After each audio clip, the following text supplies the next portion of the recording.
Welcome to another fun-filled Monday edition of Second City Sports. We're live in living color right here on Sports Zone Chicago, along with Mr. Lakeena McGee, which is she. I am Cindy Brown. Hey, that's me. You can follow yours truly on the Twitter and the IG at SidKid80. Once again, at SidKid80, that's SIDKID80. That's SIDKID80. You can follow me at Keenan McGee on the Twitter and at Keenan McGee on the IG. Make sure you download that Sports Zone Chicago app wherever you get your apps today. You want to know why? Because we said so, that's why. And also, too, you can catch our other live shows that airs throughout the week. So, but to miss them, you can go back and watch them and listen to them at your own leisure. Make sure you download that Sports Zone Chicago app today. Speaking of Sports Zone Chicago, you can follow us on all social media platforms on Facebook, Twitter, Instagram, and YouTube. Please follow Sports Zone Chicago on all social media platforms on Facebook, Twitter, Instagram, and YouTube. You want to catch our audio version of this show? You can subscribe to our podcast at War on Anchor. We are available on all podcast platforms, including the iHeartRadio app. Make sure you type this in your search engine boxes on those podcast platforms. You ready? WARR on Anchor. Once again, at War on Anchor on all podcast platforms. And while you're at it, please give War Media a follow at WARR Media on Facebook, Twitter, Instagram, and YouTube. Please follow War Media on all social media platforms on Facebook, Twitter, Instagram, and YouTube. And thank you very much in advance for your support. Like, share, subscribe, and tell your friends. We are unapologetically fun, and we have very definite opinions. You have any definite opinions due to our extravaganza we call a sports talk radio show, you can always hit us up in the comments section on our Facebook page at Sports Zone Chicago or at Sports Zone Chicago's YouTube page. Type in questions or comments in the comments section. Lakeena will get them up on the screen for you. But if you decide to troll and or do something stupid or goofy, I've given Lakeena full power to give you full spiel and be a boot. Bye-bye. I love when she says that. But before we begin, we must remind you that you can also catch Sports Zone Chicago now available on Roku TV. That's right. So give the program, celebrate with the squad. Sports Zone Chicago is now on Roku TV. If you already have a Roku television, just tap on the sports folder and download Sports Zone Chicago through that avenue. If you don't have a Roku TV, we know you have a bunch of handheld devices laying around, your iPhone, iPad, iTouch, Android phone, your personal PC or your Chromebook. Just download that Roku TV app and access Sports Zone Chicago that way. So celebrate with the squad, no more excuses, and get with the program. Sports Zone Chicago is now on Roku TV, 24 hours a day, 7 days a week, 365 days a year, live and on demand. Whenever and wherever you want. Now, say we got a lot to talk about. On this edition of Second City Sports, we'll have Mike Chen, who covers the Buckeyes and the Irish, at 1 to talk national championship, also to some college hoops as the conference plays in full swing. Illinois had an up and down week, but we'll talk to him about that. And also, of course, old school TV Monday, NBA, Bulls got a nice win. They got a big win tonight. But first, we're going to talk some NFL. And of course, the Bears mercifully, in their season, ended their season. They thank the Lord. With a 29-13 loss to the Minnesota Vikings. We'll get to Minnesota and such, but thanks to also too the Texans coming back and being the Colts. That means that the Bears have clinched the number 1 pick. Thanks to Lovie Smith, who he got let go. I don't know if there was some other that happened there, but yeah, we'll get to all that the Black Monday stuff in a second. But going into the Bears and what this will mean long term for them.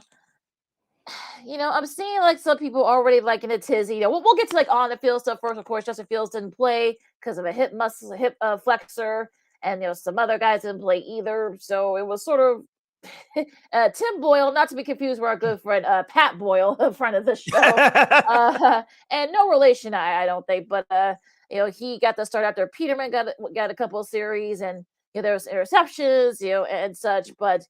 It is what it is with the Bears. They finished 3-14. That's the most losses ever in their franchise history. So, Sid, what do you think? I mean, I'll be honest. I didn't watch a single minute of that game because it really didn't mean anything. I really didn't care at that point. Just for the season to be over with.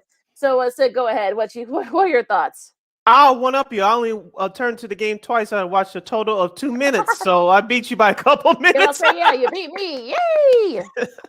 But here's the thing. I tried to limit the Bears chatter that I've heard over the last 24 hours, and we'll get to it as the weeks and months come by until the April 27th NFL draft. But thing about the Bears' immediate future, of course, there's always a chance that the Bears can turn this thing around. Now, how soon, we shall see. But GM Brian Poles has a bunch of options now that the Bears have the number 1 pick. You can hold out until the last second to get a heist from some of these teams like Detroit, Houston, or whoever else decides to jump into the mix at the last minute, or do you draft the best player available? Me personally, as of right now, if you had held a gun to my head, I said hold out for the best deal possible. I want your first round pick for this year and your first round pick for next year, and maybe give me a second, third round pick, which will accumulate to multiple picks because the Bears still need bodies on this roster. As I told you, Lakeena, all season long, if you paid attention, the Bears' infrastructure is still being built both on the offensive and defensive lines. I think they'll take with their first pick if they stay at number 1 or trade out if it still get a good top 5 first round pick. They'll draft that defensive lineman out of Alabama or Georgia, which we'll bring up with Mike Chen at the top of next hour. You need a defensive end. You need a pass rusher that's going to rush the passer. The Bears didn't have that this year. I think we need a run stopper as well, but you can get that on later in the draft. My 2 concerns for the Bears going into this offseason, I think it's going to be a majority of defensive-heavy draft, but you need a pass rusher. You could probably get that in free agency as well, but you definitely need some offensive linemen. And most offensive linemen, they are franchise players. You get them in the draft. And that's what the Bears should be focusing on this offseason. Well, it'll be interesting though, because we all saw Danny Parks' tweet from 6-7 to Score, another friend of the show. And, yes, the Bears will set the market, but yes, they're going to have 191 million, Ryan Poles had 191 million to play with. But the problem is that he's not going to spend all of that money. He's not. And look, could he probably has to take the number 1 pick, dangling in front of, various teams like the Texans, like the Cardinals, we'll get to them in a second, and a few other teams, dangle that in front of us like, hey, like a carrot. So like, hey, you know what? We got, I got number 1 pick here. Give us some multiple picks, and that's what we'll talk. But look, we don't know. I mean, I know everybody wants to say, well, if they can do this, he can do this, he can do that. No one really knows what's going to happen at this point. So I think for everybody that wants to kind of like have their dreams and such, I think people need to kind of just keep their expectations low and just, settle in, because look, what you want may not actually end up happening. So I think people need to that's why you guys are doing what you're doing. Playing with your trade machines and playing GMs and your couches and your basements. And that's why they do what they do. You're listening to Second City Sports on the Monday edition right here on Sports Zone Chicago. We're live in living color. Sid, Lakeena here with you, discussing try to predict the immediate future of the Chicago Bears as they finish the 22 season with a 3-14 mark. They're on a current franchise-long 10-game losing streak. They'll attempt to break that at some point next season. Lakeena, also another shout out to our good friend of the show from Sox on 35th. He was at the game yesterday. I don't know if you saw his tweet of Jordan Lazowski. He got mentioned by our girl in front of the show, Layla Rahimi of NBC5 on Sports Sunday last night, because his tweet went viral because he was at the game yesterday, and he caught a couple of many Bears fans watching the end of the Houston Indianapolis game on the not the jumbotron, but on the TVs in the concourse, and many Bears fans celebrated that the Texans will get the number 2 pick and the Bears will get the number 1 pick. But I've been warning Bears fans all year long, Lakeena. You just took the words right out of my mouth. That be careful what you wish for, Bears fans. Will you actually get it? Ryan Poles is in a good position. He has many options. He can trade the pick, or he could keep the pick. But if he's going to trade the pick, I demand the highest, and rightfully so, because there are some teams, as you mentioned, Lakeena, that they need a quarterback. I know Bryce Young is out there. I don't know who the others yet. We'll get to them in due time. But I heard this other crazy scenario over the weekend. I don't know if you heard it, Lakeena. This is some sports Twitter, sports talk 90s, sports talk BS. Draft a quarterback at number 1 and trade Justin Fields. Are you bleeping kidding me? Seriously. I know Justin Fields is not a finished product yet, but he's not all the trash quarterbacks we watched growing up, Lakeena. He's not. It's one of those things where you're kind of like, see, this is why I tell people, like, this is why you're playing with your trade machines, and this is why everything else is sort of secondary. So I think that video game mentality is like, it doesn't work in the real world. It doesn't. Go on. Yeah, I mean, look.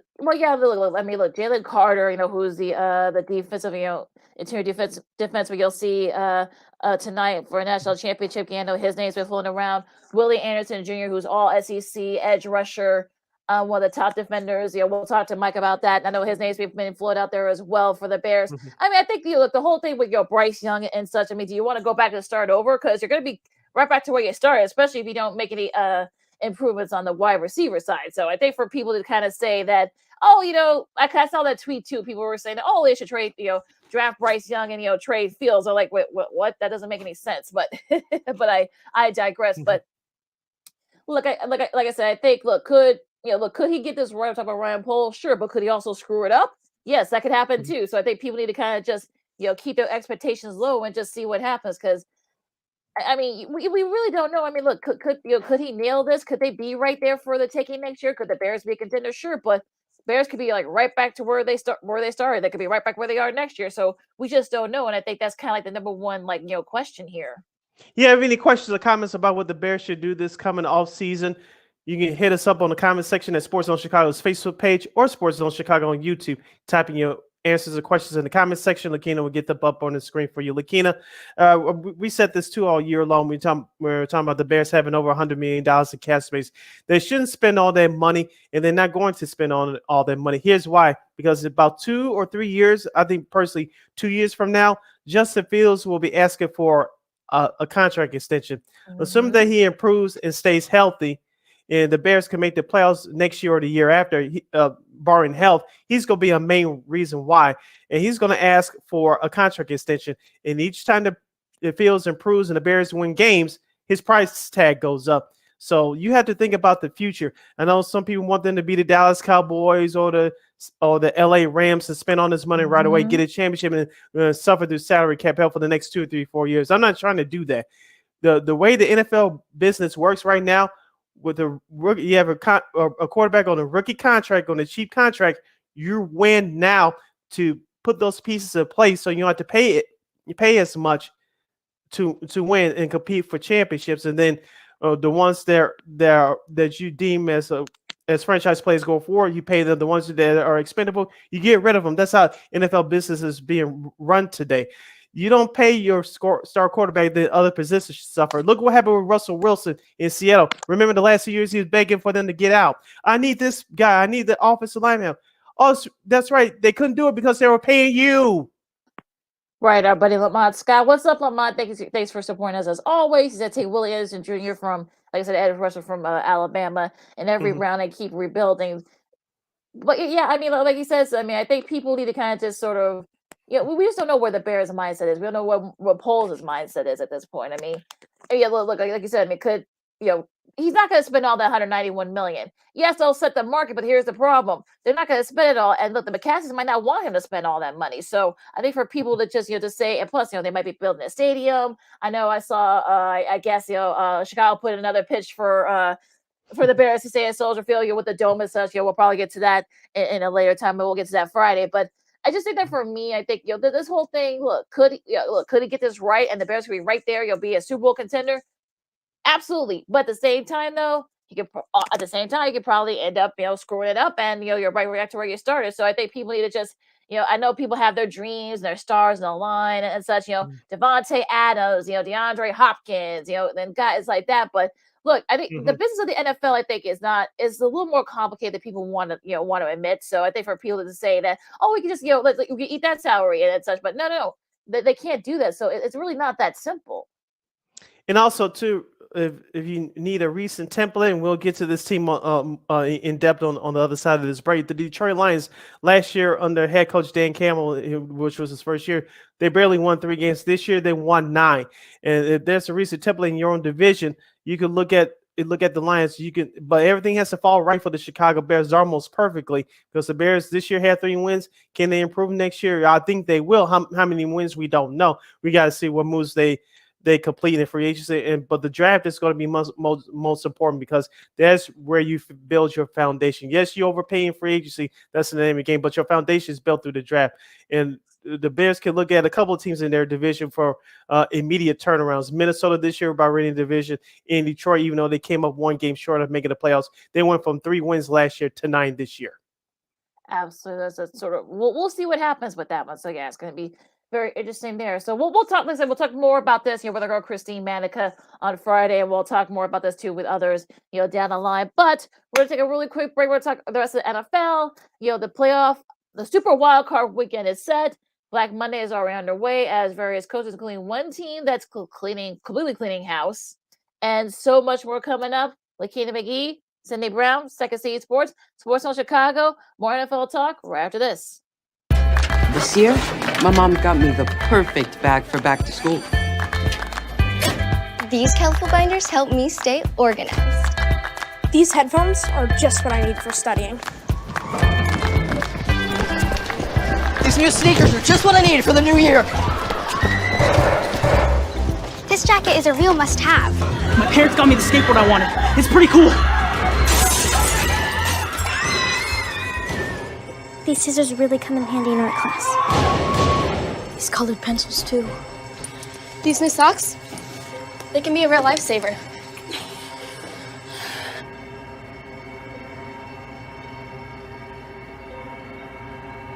I finally got my own phone to stay in touch with my mom.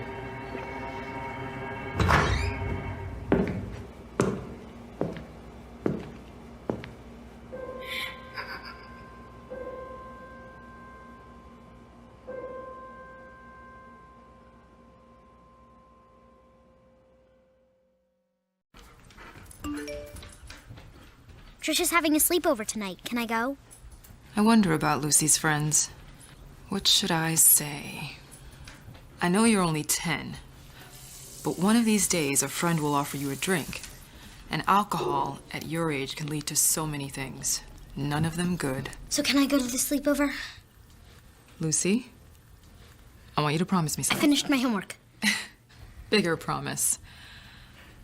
If there's any drinking, I want you to say, "No thanks, not my thing." Mom. I promise you, your real friends won't care. Deal? Sure. Really? I promise, Mom. They really do hear you. Did you pack your toothbrush? For tips on how to start the talk, visit underagedrinking.samhsa.gov. A public service message from the Substance Abuse and Mental Health Services Administration.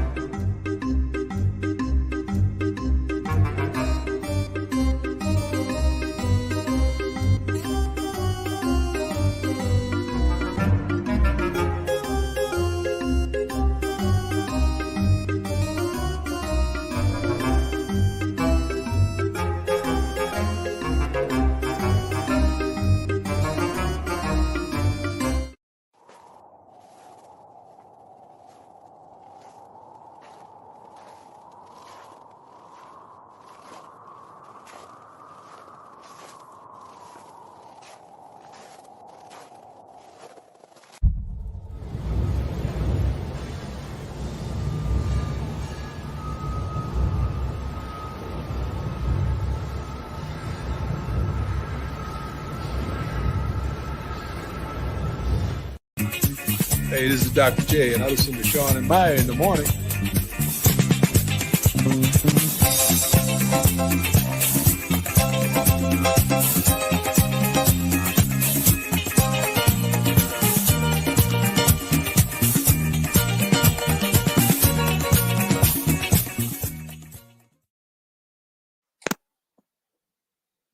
Oh, Lord.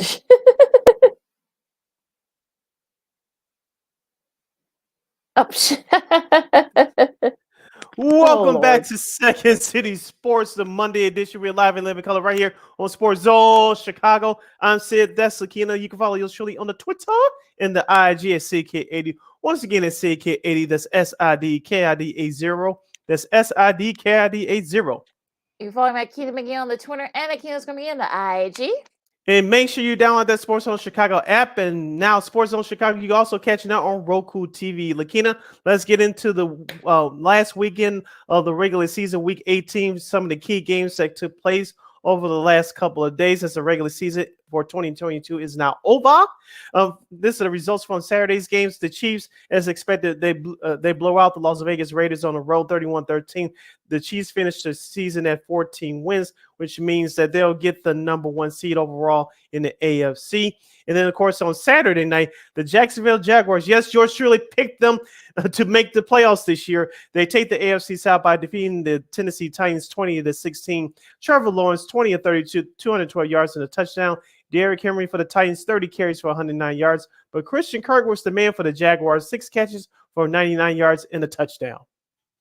Yeah, we'll get to all the sets of all the Florida teams down there in a second, but they were 3-7 through the first 10 games, and they became the second team all time to make the playoffs after starting at 3-7 or worse. The only other team to do that was Washington back a couple of years ago in 2020. So, is imagine the difference coaching makes. I mean, they had they were down the fourth quarter, they came back, they were able to beat the Titans, they ended up winning the division. So, congrats to Trevor Lawrence. We're gonna see him in the playoffs. Doug Pearson, this is his first rodeo, and the rest of that team, because could they perhaps maybe go far? That might be a bit of a they may not be ready for that stuff yet, but the fact that they took this step, I think it's going to be really cool. Congrats to that organization, because they definitely deserve it. Yes, and all the changes that they had throughout the last few years. This is the first successful season they had since that franchise reached the AFC Championship game when they lost to the Patriots back in 2017. To Sunday's action, it was an emotional day as expected in Western New York in Buffalo, in the city of Buffalo.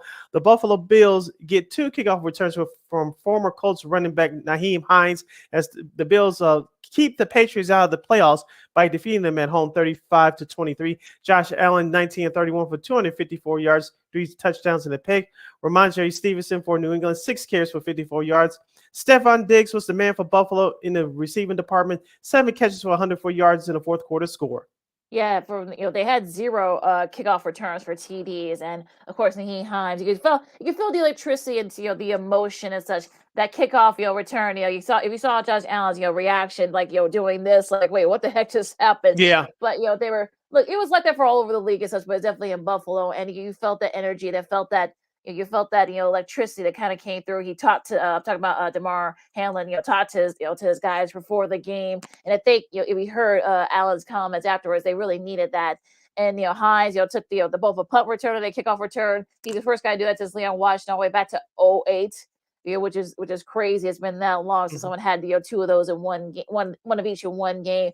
He did have a little bit, that interception Allen threw, in the red zone. You got to clean that up, especially going into the playoffs. But look, he threw for 3 touchdowns, and James Cook was actually the leading rusher. I know that makes you happy, Sid.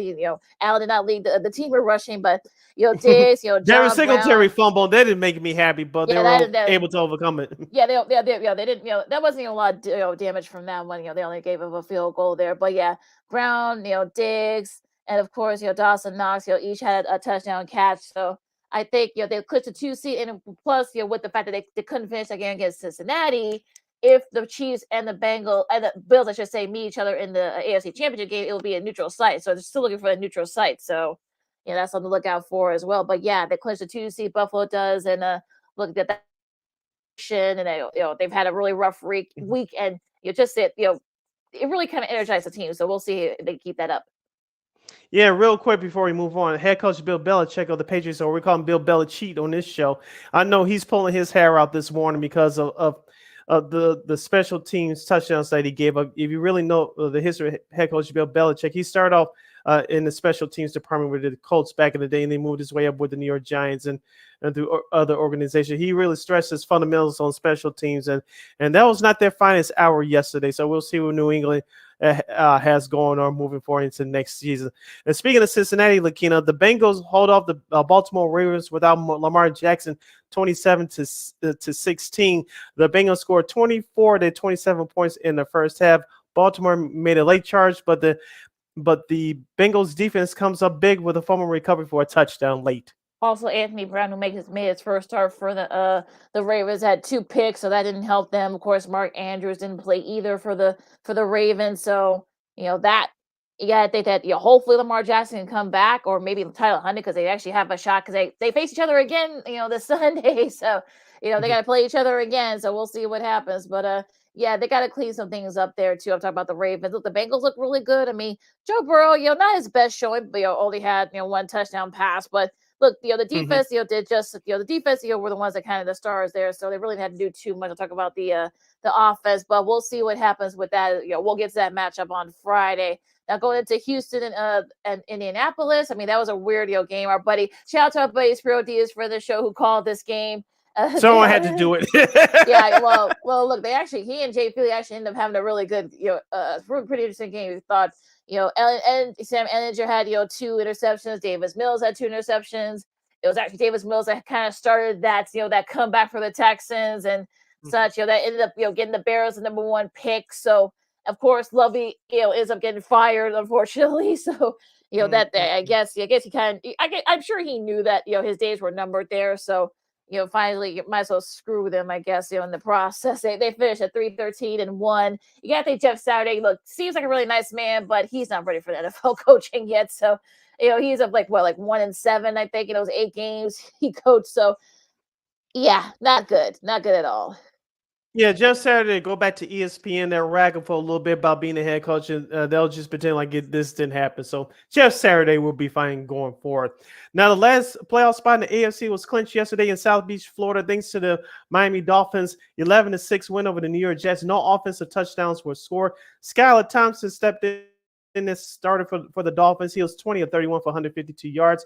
Jeff Wilson Jr. for the Dolphins, 16 carries for 72 yards. And rookie wide receiver from the Jets, Mr. Garrett Wilson, had 9 catches for 89 yards. Lakeena, I did watch the majority of this game yesterday. There was no offense to speak of, but both defenses rose to the occasion. The Dolphins had the go-ahead field goal to win the game, and the Jets, they need a quarterback. I know we'll talk about it in the weeks and months ahead, but Zach Wilson going into his 3rd year next year, he's going to have to compete for his job. Yeah, the Marlins beat the Yankees 11-6, I think, because that's basically what it was. It was a football This score. is 2003 World Series. Yeah, I'll say the safety. It was a safety that ended the game for. So go figure with that one. Yeah. Look, the Dolphins. Mike McDaniel finally won a challenge. He had been like 0 for the challenge. Yeah, it was supposed to. They thought it was a catch, but it wasn't. I'm talking about with the Jets. So that kind of led the way there for the Dolphins to kind of take over in that game. But yeah, it's going to be very interesting though to see what the Jets do, especially with at QB, because like you said, they had a lot of injuries, and Zach Wilson's not the answer. Mike White's been up and down. Joe Flacco, you got to think this is probably going to be the tail end of his career. Yeah. It's probably going to be it for him. But yeah, could they draft a QB? They're going to be in the top 5, so we'll see what happens. But yeah, look, shout out to it's going to be interesting who ends up being the quarterback, starting. Will it be Bridgewater? Will he be able to come back? Will it be Skylar Thompson again? Could Tua come back? But yeah, it'll be interesting. But also, Jags, Bucks, and Dolphins all made the playoffs. It's the first time all 3 Florida teams have reached the postseason since 1999. It's just all 3 also made it in 90. Yeah, all the way back to 97. So it's been a while since all 3 of the teams have been in the playoffs in 1 year. So, good for them. But yeah, the Dolphins, they still got a lot to work on. Yep. Let's go up the coast to Pittsburgh, Pennsylvania, where the Pittsburgh Steelers will end the 22 season without a playoff berth, but they end the year with the over 500 mark at 9-8 after defeating the Cleveland Browns 28-14. Mike Tomlin does not have a chance to coach in the playoffs this year thanks to the Miami Dolphins winning their game.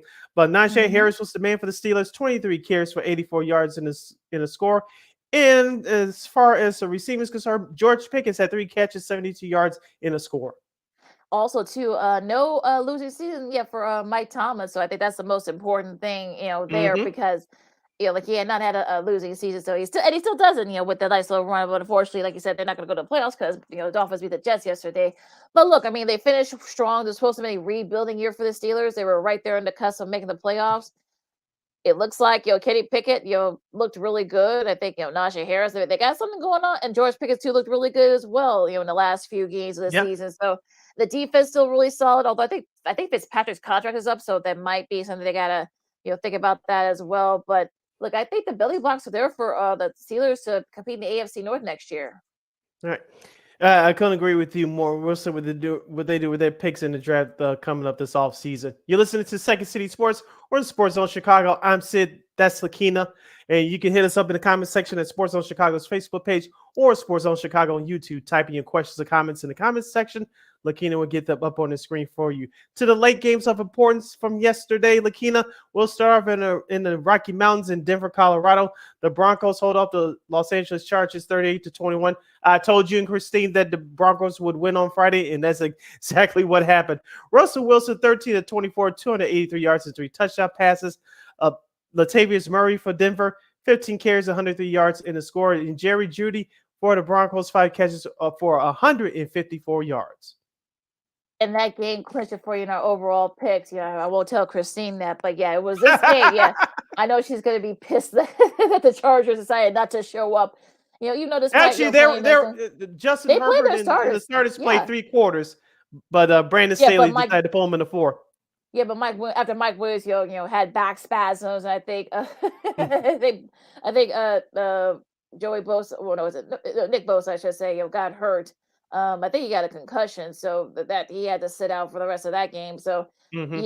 Joey Bosa, I should say, but yeah, so okay, because why didn't they rest? Why didn't Staley rest the starters? I don't know, but but look, a nice way for Denver to finish up their season, and yeah, we'll see. I mean, there are going to be a lot of coaches that are going to be vying for that spot. Sean Payton, I've heard Jim Harbaugh's name, being floated around. So the Broncos got something going on here now. As for the Chargers, they get ready for the playoffs, and yeah, I'll be interested to see how that goes. But yeah, hopefully everyone will be healthy for the Chargers.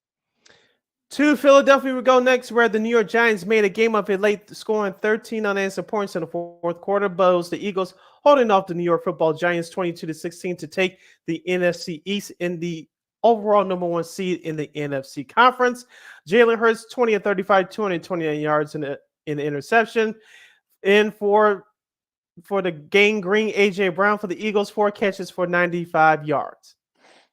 Yeah, we're gonna do too much to talk about Philadelphia. I mean, yes, yes, the Giants made it interesting thing, but it was too big of a it was too big of a deficit for them to overcome. Hurts had an interception, but they really did not do too much of talking about the Eagles. So they just basically had to just win and they were in, and that's what they did. So I know some Eagles fans will say like they're kind of lipping their way, but look, as long as you get there, it's fine. As long as they won the number 1 seed, and they did. So they got a whole field. They get the bye. Everyone can heal up, rest up, and get ready for next weekend. Yeah, Philadelphia finished up the regular season at 14-3. The number 2 seed in the NFC belongs to the San Francisco 49ers as Brock Purdy throws 3 touchdown passes in the 49ers 38-13 win over the Arizona Cardinals. J.J. Watt played in this last game, so he's officially retired. Elijah Mitchell for the 49ers, 5 carries, 55 yards, and 2 touchdowns. A.J. Green, could this be his last game as a member of the NFL? He had 3 catches, 91 yards, and a score. Yeah, Bob Purdy became just a third quarterback since 1950 to have multiple TD passes in each of his first 5 starts, joining Billy Bullock and Dan Marino. So he's still keeping it up going there. But you saw JJ Watt's ending. You saw that he got emotional. He tried not to get emotional, but he couldn't help but get emotional. He gave Cliff Kingsbury a big hug. We'll get to him in a second. After the game, his wife. I'm talking about Jay's wife, Kalea, was there too. She was crying. There was definitely no dry eyes in the house for that one. But yeah, back on the field, the 49ers got the number 2 seed, and yeah, they looked really good, and everyone's getting healed up. So I think that's the most important thing. And the 49ers are getting hot at the right time. So it'll be interesting to see if Jimmy G can come back. What do you do? I say go with Jimmy G since he actually got you there a couple of years ago. He's has the playoff experience and such. Purdy's been making it hard, so Kyle Shanahan's in a tough spot, but he has a good decision, though. I think that's a good problem. Your Kyle Shanahan. And my answer is Brock Purdy, but we'll say that debate for Friday.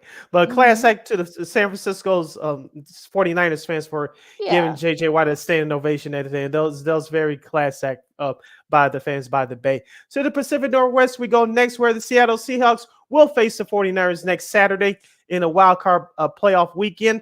They defeated the Rams 19-16 in overtime. I actually watched this game in its entirety via this computer screen.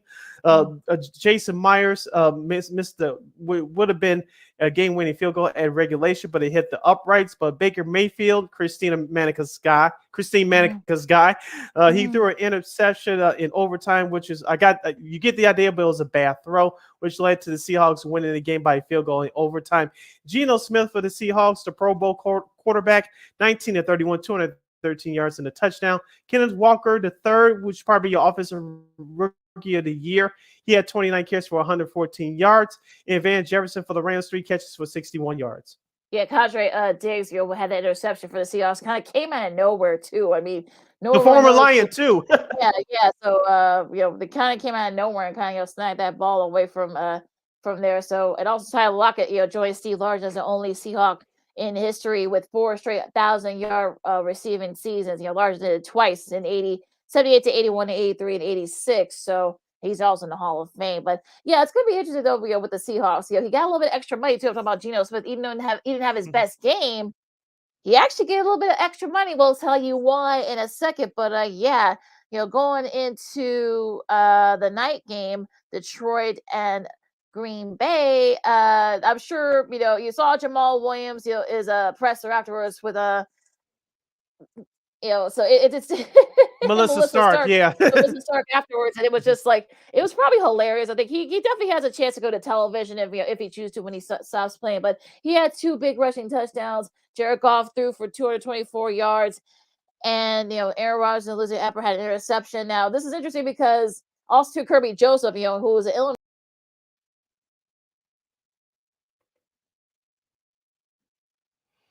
Yeah, as Lakeena was trying to mention, Kirby Joseph, who picked off Aaron Rodgers last night, he becomes the first player to pick off Aaron Rodgers for three interceptions in a single season against an opponent. So Kirby Joseph gets the start of the game for the Detroit Lions. The Detroit Lions defense stepped up, especially in the second half, only allowing Green Bay to score only 7 points. And take a look at offensive numbers from Detroit. Jared Goff was 23 of 34 for 224 yards. Jamal Williams, as Lakeena mentioned, 16 carries for 72 yards and 2 touchdowns for the former Packer. And rookie wide receiver Christian Watson for the Green Bay Packers had 5 catches for 104 yards. And the Lions finished this regular season at 9-8, even though they missed the playoffs due to Seattle's victory over the Rams. The Packers finished the season at 8-9. They were 5-4 at home at Lambeau Field for this year. If you watched the end of that Sunday night football telecast last night, Aaron Rodgers and longtime teammate who was brought back a couple years ago, wide receiver Randall Cobb, walked off the field together, and both of them got emotional at the end. And I tweeted it out last night at SidKid80. Could this be the last time we see Aaron Rodgers in a Green Bay Packers uniform? Could this be the last time we see him playing football, period? We'll soon find out. Lakeena, what did you think about the quote-unquote theatrical exit by Randall Cobb and Aaron Rodgers last night following the loss? Well, yeah, I went to this whole soliloquy, and then of course apparently got kicked out for some reason. I don't know what happened there, but sorry for the technical difficulties, folks. But yeah, I mean, look, the whole thing, especially with Randall Cobb, and both Aaron Rodgers. If you saw the little clip, they're going around, basically saying goodbye. I guess we'll see if that's the case, but unfortunately, like I said, Aaron Rodgers have been 3-0 when it came to regular season finales and being able to clinch. Of course, they did it against the Lions in 2016. They did it against the Bears twice. Sorry, in 2013, 2010. So, but the Lions, give them credit. Kirby Joseph, former Illinois guy. He had a key interception that kind of slammed the door on that comeback. So, look, I mean, we'll have to wait and see. I know he got the contract and such, but I don't know. I mean, you got the Vikings are on the up and up. The Lions are coming up. We'll see what the Bears do next year. But yeah, it's going to be very interesting to see if this is his last game. Are we going to go through this whole thing that we've been going through the last couple of years? I hope not, but we'll see. All right, here comes our week 18, I should say, studs and duds from the last time for the regular season. Lakeena, let's hear your 3 studs first. My 3 studs, of course, the Dolphins, getting in at the first time since 2018, going into the playoffs. Got to give them some love, despite, being down to their third stringer and Skylar Thompson.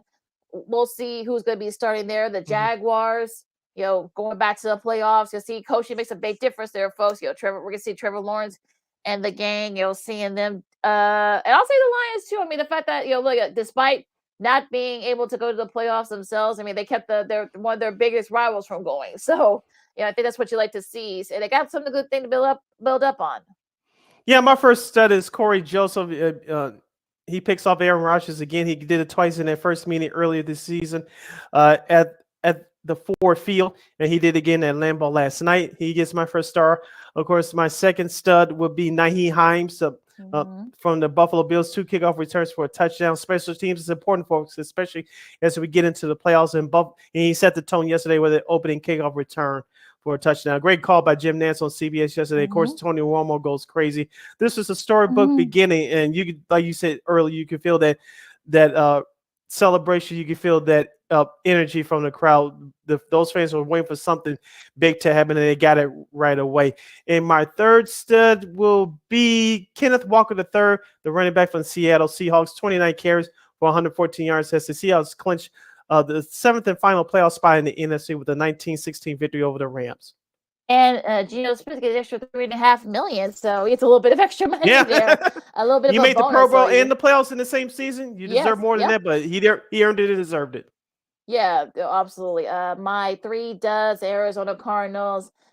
Hey, Cliff Kingsbury and Steve Keim, come get your pink slips in your late card. They both have been, exit out. Of course, Keim's been out for like the last few weeks, due to health reasons. So maybe he got sick of, but that's a whole different thing. We'll get to all that in a second, Black Monday, but they're my duds. Let's see what else. I mean, the Chargers just for not being smart. Why would you play your starters when you have nothing to play for? Your season was set. You weren't going to go any higher. Why were you playing your starters? Now, Mike Williams has back spasms. Bosa's, banged up. So you better hope that they can both play this weekend. So I don't know what the mindset is there. Also, the Colts, just because. No reason, just because. I got a couple. Lakeena, what's his name? Greg Walker from not the former White Sox hitting coach player, but Greg Walker from the Green Bay Packers. Yeah. He shoved the trainer last night and he got kicked out of the game, and rightfully so. He did this once before against Buffalo. Yes, it was on a Sunday night and got kicked out. And if you saw Matt LaFleur's face, the head coach of the Packers, be smart. He was not happy. Yeah. Yeah, no, I won't be surprised if he gets cut this offseason, but that's a whole nother story for another time. He's my first dud. My second dud is Jalen Ramsey of the LA Rams. He had a great game against DK Metcalf yesterday for the Seattle Seahawks, but he had that dumb penalty for hitting him out of bounds. I know it led to the Seahawks field goal attempt to win it in regulation, which was missed by Myers, but that was done by Jalen Ramsey. And then he tried to flop afterwards after DK Metcalf pointed him in his face. How dumb can you be? It's sort of dumb how all that goes, but yeah, it's just crazy that people are, that you would do this, especially at the end of the season. Come on now, you had nothing to play for. You got to be a little bit smarter than that, New Ramsey. This is your first rodeo, so you should better. But it is what it is with that one. And also, like I said, my bonus to like the whole league for everyone. There were number 3 shirts in support of DeMar Hamlin. Everyone had like 3s on their field and such. So just a really sweet moment. Like you said, Sid, Naheem Himes, have not 1, but 2, returns for a touchdown. Like we talked about earlier. So just, a great game, which could have been, totally worse as we got into the early part of this time last week. The fact that they've been able to, he's doing a lot better and he's talking and, talking to his teammates and, such that you feel like the energy and excitement are over there. And I think it's going to be electric. We'll see how it goes in the playoffs. You're listening to Second City Sports, the Monday edition. We're live in living color right here on Sports Zone Chicago. I'm Sid. That's Lakeena. Let's put a capper on this first hour of Lakeena by discussing Black Monday, which is where you see and hear about NFL head coaches getting their pink slips and link cards around this time of year. It's not as massive as it was a year ago, but we still had a couple of moves that we mentioned already. Let's dig in deeper just for a couple minutes that we have left in this hour. Yeah, absolutely. Like we talked about it earlier with Arizona basically cleaning house. Cliff Kingsbury, Steve Keim, they're both gone, and those extensions actually look pretty good at this point, right? Arizona. I mean, everyone was sort of shocked that they got it, that they got the extensions, but it turned out that all for naught. So now they gotta. I know that the Patriots need a new OC. I know Alabama back in college they need a new OC. So Cliff Kingsbury be going to one of those jobs, or going to end up doing television. So we just don't know. But yeah, we'll probably see more. I think Cleveland, got rid of their top defensive coordinator too. So yeah, there's going to be more coming up, even though we haven't seen it yet. Yep, and we'll talk about the moves and shufflings going on from around the National Football League as playoff approaches. As the playoffs approach, and then all seasons are waiting for the other teams that did not make it this year. So we'll talk about them in the days and weeks and months ahead. Hour number 1 in the books. Hour number 2 straight ahead as you listen to the Monday live edition of Second City Sports on Sports Zone Chicago. When we return, Mike Chen, who covers college football and college basketball, is going to hop on with us to preview tonight's national championship game in college football between TCU and Georgia. And we'll get into a whole lot more Chicago sports topics with him as well. We also have Old School TV Monday, and we have to talk about the Bulls in the rest of the NBA. I'm Sid. That's Lakeena. Hour number 2 straight ahead as you're listening to Sports Zone Chicago. No, I don't know though. I'm scared. I mean, you're so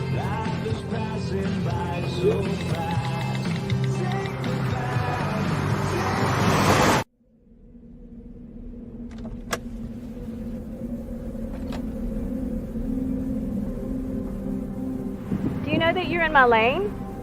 No, not at all. Are you not paying attention? Are you texting? I was just checking in with my mom. I was telling her that I thought we'd be home by 6. It's okay. There's enough time.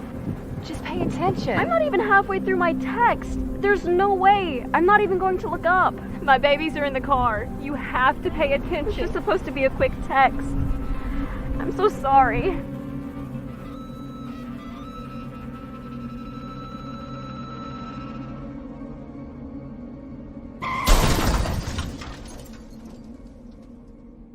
Hi, I'm Tom Brady, the director of DODEA. September is National Suicide Prevention and Awareness Month. The simple act of reaching out and caring for those in our communities is something we all can do. Just being there for someone you care about can be a tremendous first step in getting them access to confidential resources and support that they need. It only takes one person and one small act and 1 minute to make a difference. Let's make a difference.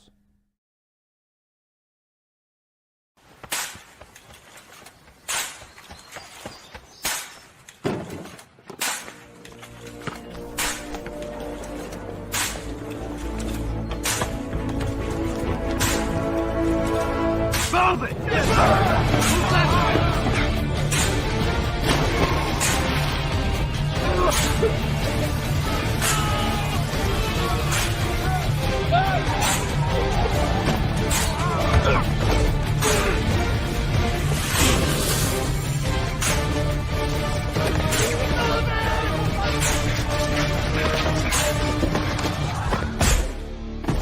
Many will hear the calling. Few will earn the title. United States Marine. The few, the proud, the Marines.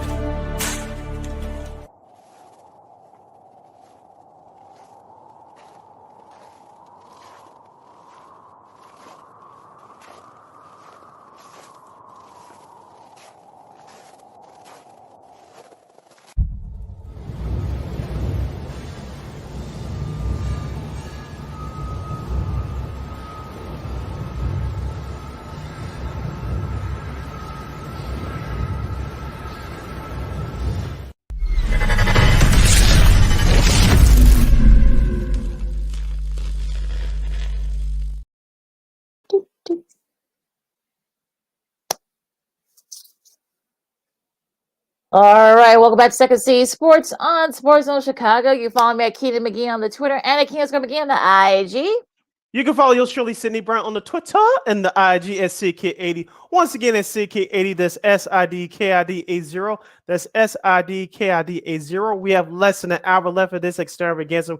We call it Sports Talk Radio Show. You have any questions or comments for us, especially for our next guest, you can always hit us up at Sports Zone Chicago's Facebook page or Sports Zone Chicago on YouTube. Type in questions or comments in the comments section. Lakeena will get them up on the screen for you. Lakeena, I know you're a big college football person.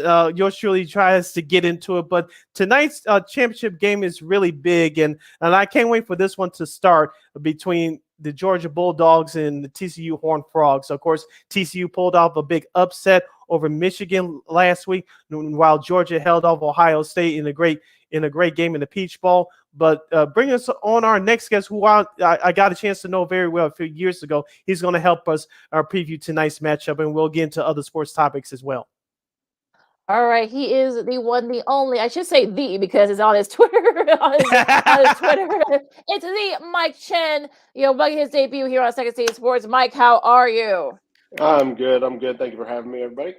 Yeah, we're happy to have you. Now, what's your synopsis of this whole game? Could TCU pull off another upset? Could Georgia dominate? Will it be somewhere in between? What's your mindset of tonight's game?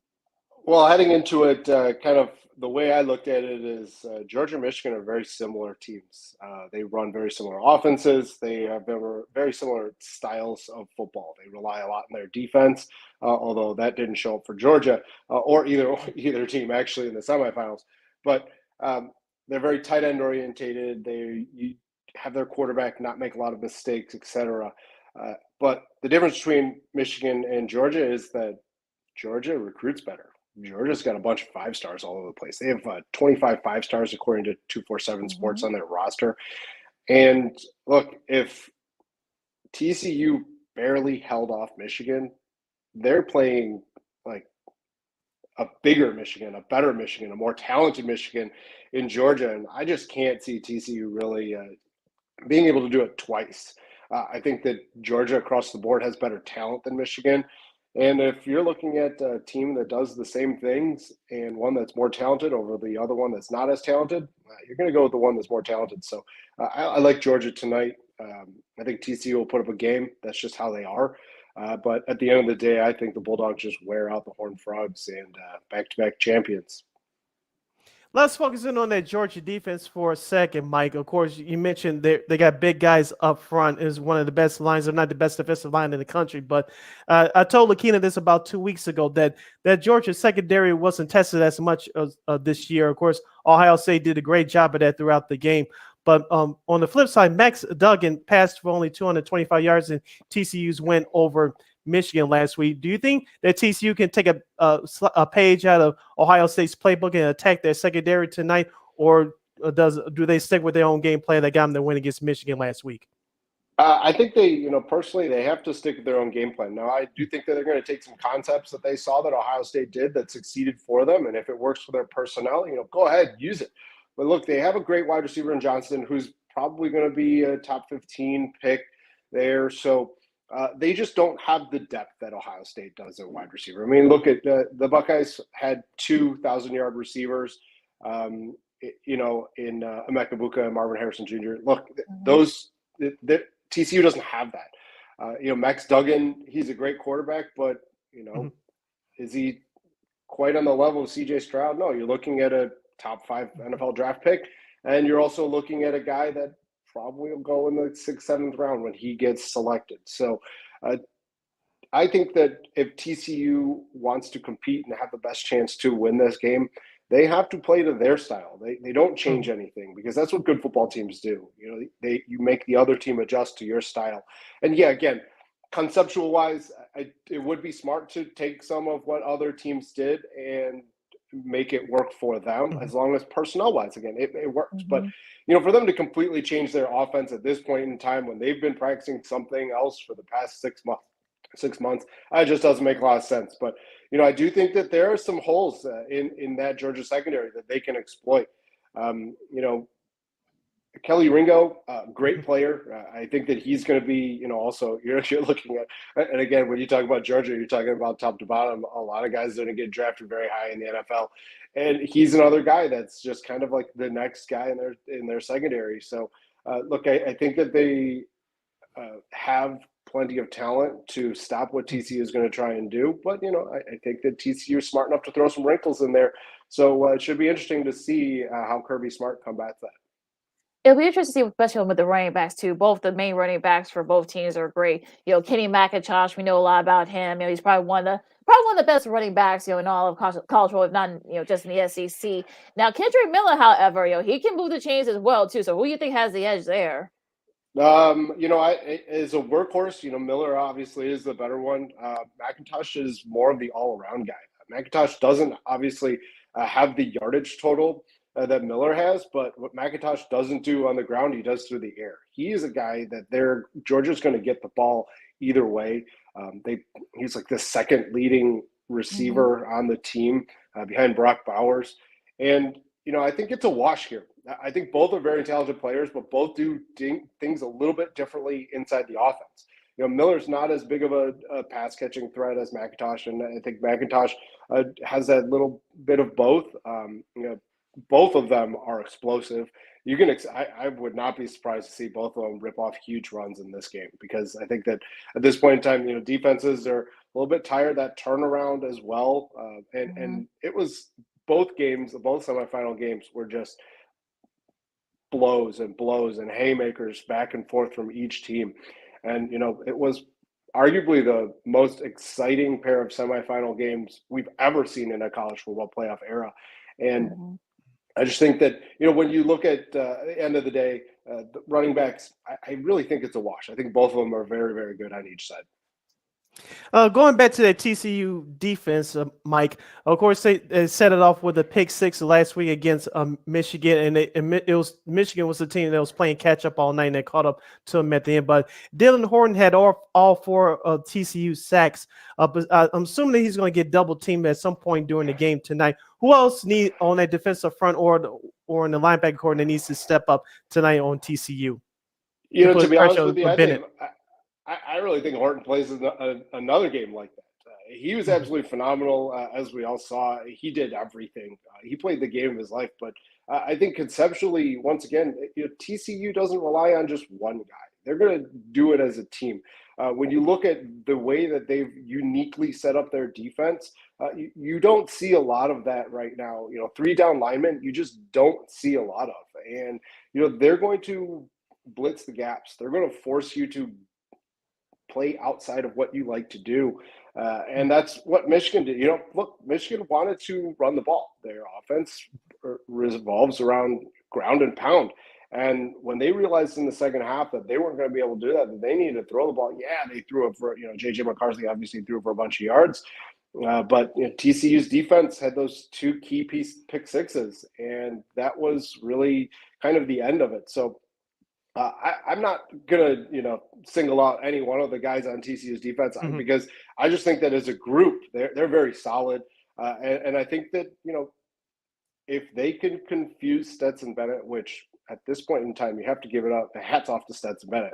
He's far exceeded everything that I thought he could do as a quarterback. If they could somehow manage to confuse him, which doesn't seem like really is the case because he doesn't seem to get rattled ever. If they can confuse him to make some mistakes like they did McCarthy, they definitely have a shot at potential upset. But I think that overall the TCU defense they just do a fantastic job as a unit to get the job done. Well, Georgia's defense is no slouch either. Yeah, their secondary is very questionable. They're young, but Jalen Carter is probably one of the best front 7 guys in the country. So you got to think that he's going to be gunning for Max Duckett, especially. You might get double teamed too, so who knows? But what do you think about him and his chance to try to slow down that TCU offense? What was interesting about Carter against Ohio State was that he got tired. He was, I don't think, physically coming off of an injury. I don't think he was 100% there yet to play 40 to 50 snaps. After the first couple of series, you could see the cameras went to him and he was gassed on the sidelines. He's grasping for air, really just kind of like doing what he can. I think the week plus has given him an opportunity to potentially get a little bit more into shape. And you're going to see more of that Jalen Carter that you saw against LSU, where he picked up LSU's quarterback. You're like, what the hell just happened? Are you serious? Obviously we're going to see we've seen highlights of that over and over again, and rightfully so, because that was just one hell of a play by him individually. But I think that the Jalen Carter that you saw against Ohio State's not going to be the same Jalen Carter that you're going to see tonight. I think that he's what makes that defense run. And I think that when he is healthy, when he's got that stamina back, which I think that at this point he should have, you're going to see a dominant performance with him. So I am going to single him out on the defense as opposed to singling someone out on the TCU side. But, to be honest with you, he's a top 5 draft pick. There's chatter about him going, even number 1. So when you've got a talent like that, you're going to see a lot of double teams, but he breaks those, and he's just a special talent that Georgia has to combat that offensive line against TCU.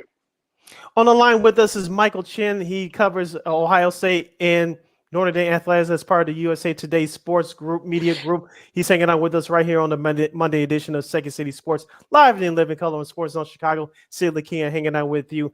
Mike, of course, the Bears finished the year at 3-14, and they had the number 1 overall pick.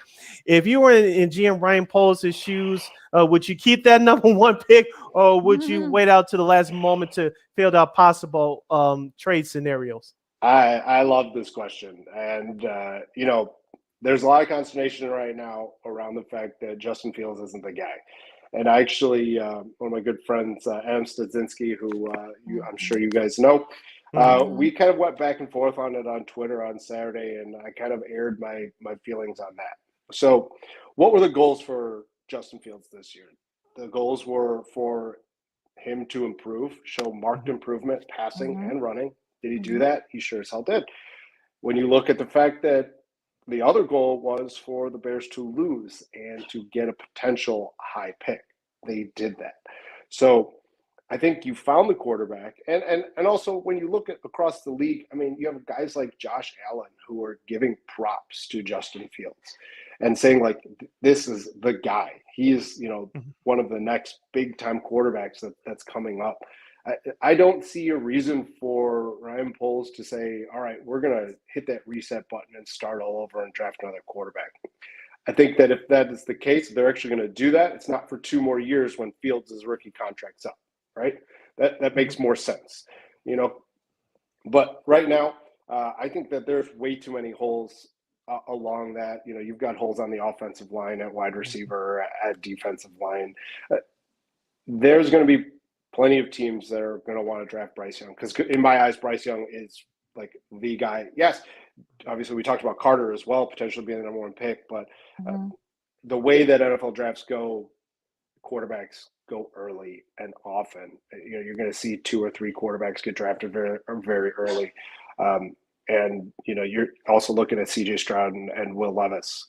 And I think that at the end of the day, what is best for the Bears is for them to trade down, acquire more draft picks, and take what's best available when they trade down.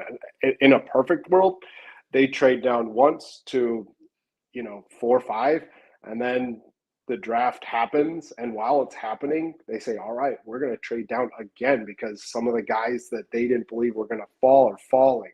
And so they can acquire more draft picks because there's still way too many holes. And at this point in time, the only sure thing with the Bears is that they've got a lot of potential capital that they could use there in free agency. But, we don't know which free agents are going to say yes. We don't know that. Right. So for them to continue to add prospects through the draft is a little bit more, I wouldn't say a sure thing, because it's never a sure thing when you're drafting players, but it just makes the most sense for them to say, you know what, we've got our quarterback. We can find a tackle later on in the first round. We can find a defensive lineman later on in the first round that can rush the passer. If they're smart, they get a couple wide receivers, they get a couple linemen, they get both offense and defense. But it just makes the most sense for them to trade back at this current moment. Really interested to see what he does with that. Now, going back to the college gridiron for a second, I think either today or tomorrow is the last day where underclassmen can decide whether or not they want to go to the NFL draft. And there were a couple of some big surprises too. I just saw on Twitter, Cam Rising, the great quarterback from Utah, he's coming back. And I just saw, just a few minutes ago before we came back on, Blake Corum, the great running back from Michigan, had to have ACL surgery. He's going to be back as well. So have there been any have there been any surprises? I didn't see that one. Right? Yeah, I would say no one saw that one coming. Right? I mean, that's probably the most surprising one. So have there any other guys that have decided to leave or decide to come back? If they're like, I don't know that it should do that, but what do you think? To be honest with you, I think everyone's situation is different, and especially with NIL. You're breaking that Corum news to me because I hadn't seen it yet. It just came across the wires like 15 minutes ago. Yep. Yeah, when we just got on, because I obviously am with you guys right now. I'm actually that shocks me right there.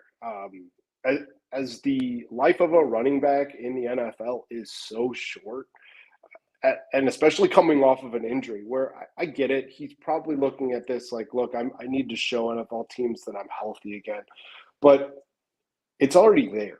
Corum's already shown over the last 2 years that he could be that tailback in the NFL. And at this point in time, I mean, unless he's getting a ton of NIL money, you'd have to think that him potentially staying around might not be the best thing for him. If I was him personally, I would have left.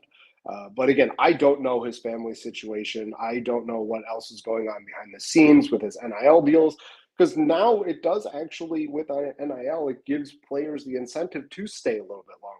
There isn't a reason necessarily to chase those NFL dollars. And you're seeing a couple of more players decide to do that. Now, what was interesting on that as well, as we all talked about the fact that when the college football playoff expands, you're going to see less and less players opting out because there's going to be more spots and those games are a little bit more meaningful.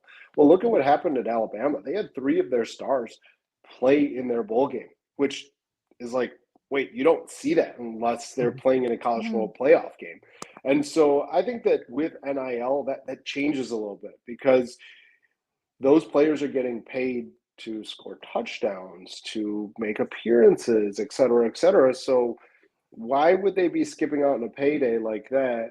But I'm a little off the topic. But again, I think that each individually is going to make their own decision. And like for instance with Corum, it's a surprise to me that he's coming back, and it just makes Michigan that much better. I mean, they're one of the very few teams that are probably looked at as the top 5 team next year to have a returning quarterback. I mean, you're looking at Alabama. They're losing Bryce Young. Ohio State's most likely losing C.J. Stroud. Georgia's losing Stetson Bennett. I mean, those have been, the holdovers for the last 4 or 5 years of college football playoff teams, and they're all kind of starting over at the quarterback position. So it's very interesting. There's going to be a lot of people who are thinking Michigan has potential to make another run at the college football playoff and potentially win it next year. But again, each individual is on their own, and it is a bit surprising that Corum came back. But hey, you know what? If that's what he wants to do, then that's what he's going to do. All right, Mike, let's switch over to college hoops. Let's start off locally. The Fighting Illini, their record is now 10-5. They got their first win in Big Ten play on Saturday, beating Wisconsin 79-69. I'll be honest, this is the first time I got a chance to watch them from beginning to end all year. They have a very athletic team, unlike a year ago. You still have Coleman Hawkins, who was left over from last year's team. Terrence Shannon, who was in early foul trouble, he got it together in that second half. It looks like Brad Underwood has something going on special down there. I know one of their players is now on the leave of absence. But what is your outlook for this year's Fighting Illini squad? I think that right now there's just so much unknown, especially in the Big Ten. Go look at the Big Ten. It is tough. Yes. I mean, go look at the schedule, and there might be 1 to 2 games where each team is like, all right, that's a guaranteed win. There are not a lot of easy wins in the Big Ten. It is going to be an absolute grind. I mean, you've got your top teams, Indiana, Purdue is up there. Northwestern just knocked off Indiana the other night, and Northwestern's not a team that everyone looked at and says, like, most of the time it's like, oh, Northwestern, that's a win, right? They're not. Chris Collins has that team doing very well, so it's really hard to say at this moment. I think that you're looking at probably the end of this month. Once teams really get into the thick of conference play to really know whether or not how good the Illini will be. I mean, I think they have a very good roster, and I think Brad Underwood is a very good coach. But again, the Big Ten just sits there and beats each other up. So it's really hard to say what they're going to look like right now. Do they have the talent to contend and potentially make the tournament? Yes, 100% I believe that. But, like I said, for the next 4 weeks or so, 3 weeks to 4 weeks, everyone in the Big Ten is going to be beating themselves up, and it's really going to be come beginning of February, we're going to see the contenders and pretenders kind of separate themselves. Well, it's interesting that you say that about contenders and pretenders, because you look at the Big 12, you look at the ACC, the American, the Big East, even the Mountain West. I mean, there's about 4 or 5 teams that could probably end up winning those conferences. So, has there been any standouts? Has there been any surprises, good or bad, for you, in college hoops so far? I think it's played out pretty well. That we kind of have seen it. A little surprised that Houston, that they're giving the benefit of the doubt to Houston. Although, to be honest with you, Gonzaga has kind of paved the way for mid-majors to get some respect. So I'm not super surprised about that. The Zags have been good for the past 20 years, and they've kind of changed the landscape of college basketball. And again, you're looking at the fact that now all these players, and this is as deep as we've ever seen college basketball. I mean, it's when you get to tournament time, if a 12 beats a 5, I'm not surprised. Something like that happens. It's just like that's normal now. It really is. Sometimes 15 beats a 2. A 16 is like they give ones runs. It is just how the tournament is, and how the fact that these teams aren't just throwaway teams anymore. They're all very solid. And like think about last year. A team like North Carolina who struggled in ACC play and then all of a sudden made a run all the way to championship game. I mean, look, you've got plenty of depth all over the place, and I think that the key is for most teams, you get in and you have an opportunity. I'm still, I like the Blue Bloods right now.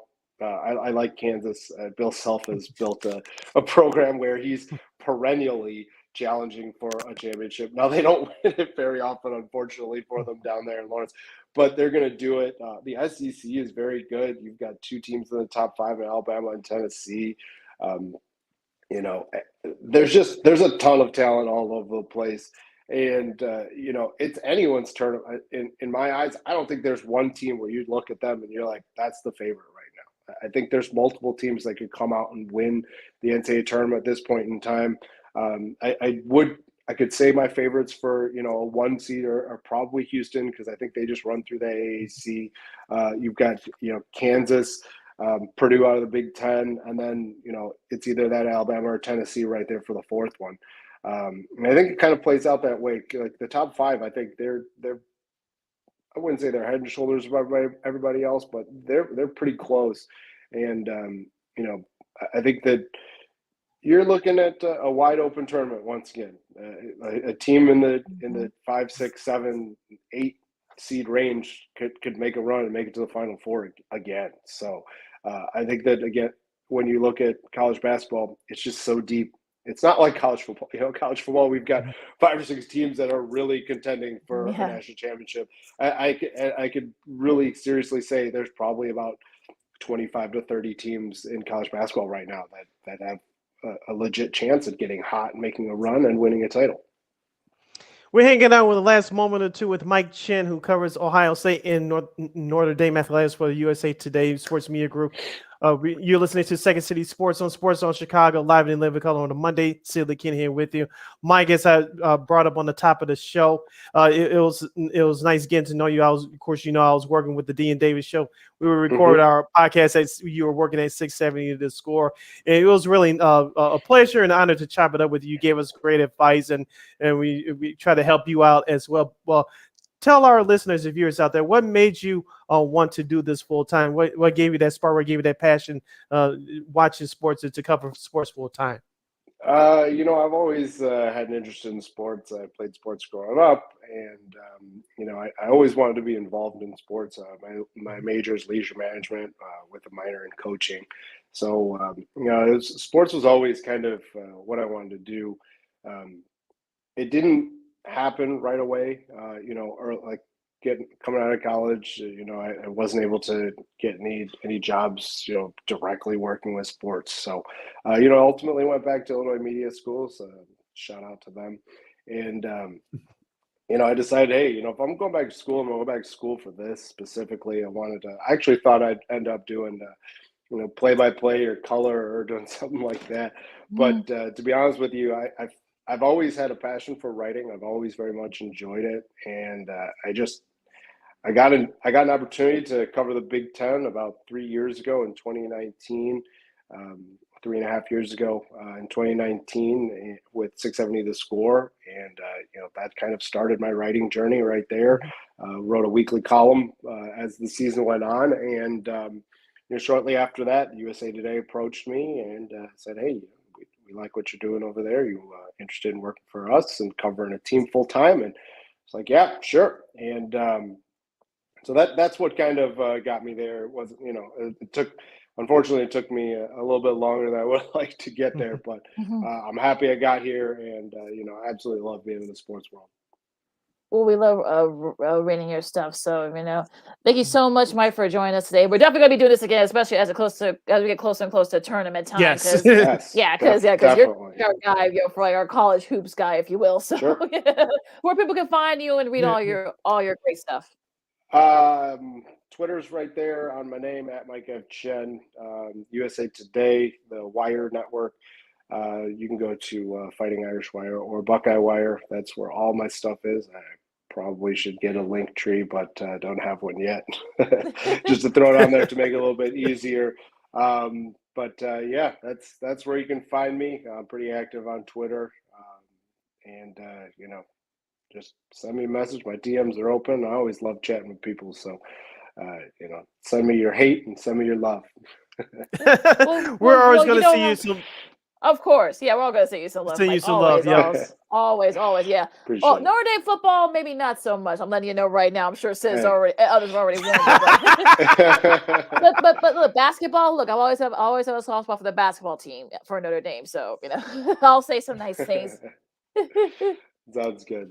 Yeah, football is everyone's got their team. So, I try to be impartial with some of it, but sometimes the fan in me takes over and I yell at the TV a little bit.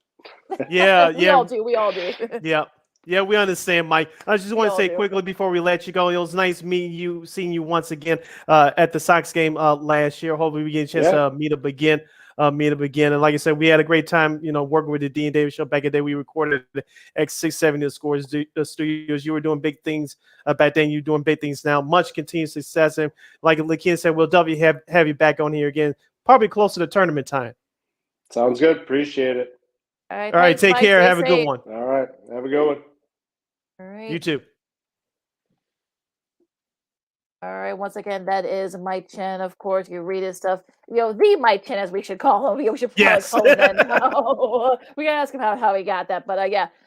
All right, we're gonna take a really quick break. The Bulls get another big win. Another comeback win against the Jazz over the weekend. Also, oh my goodness.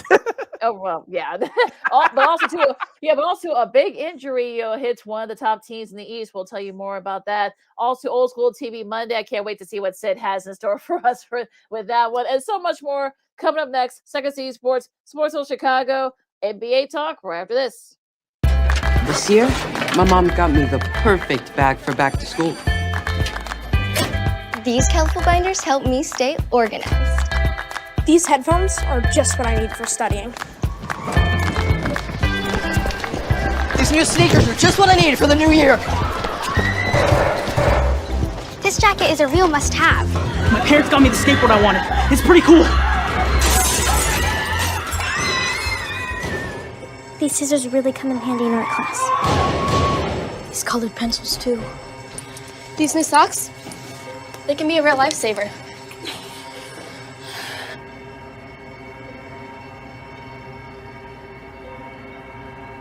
I finally got my own phone to stay in touch with my mom.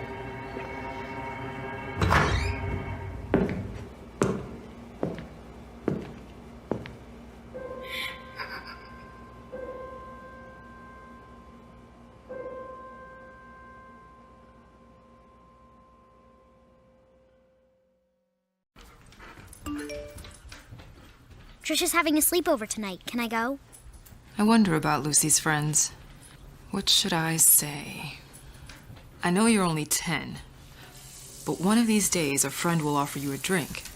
And alcohol at your age can lead to so many things. None of them good. So can I go to the sleepover? Lucy, I want you to promise me I something. finished my homework. Bigger promise. If there's any drinking, I want you to say, "No thanks, not my thing." Mom. I promise you. Your real friends won't care. Deal? Sure. Really? I promise, Mom. They really do hear you. Did you pack your toothbrush? For tips on how to start the talk, visit underagedrinking.samhsa.gov, a public service message from the Substance Abuse and Mental Health Services Administration.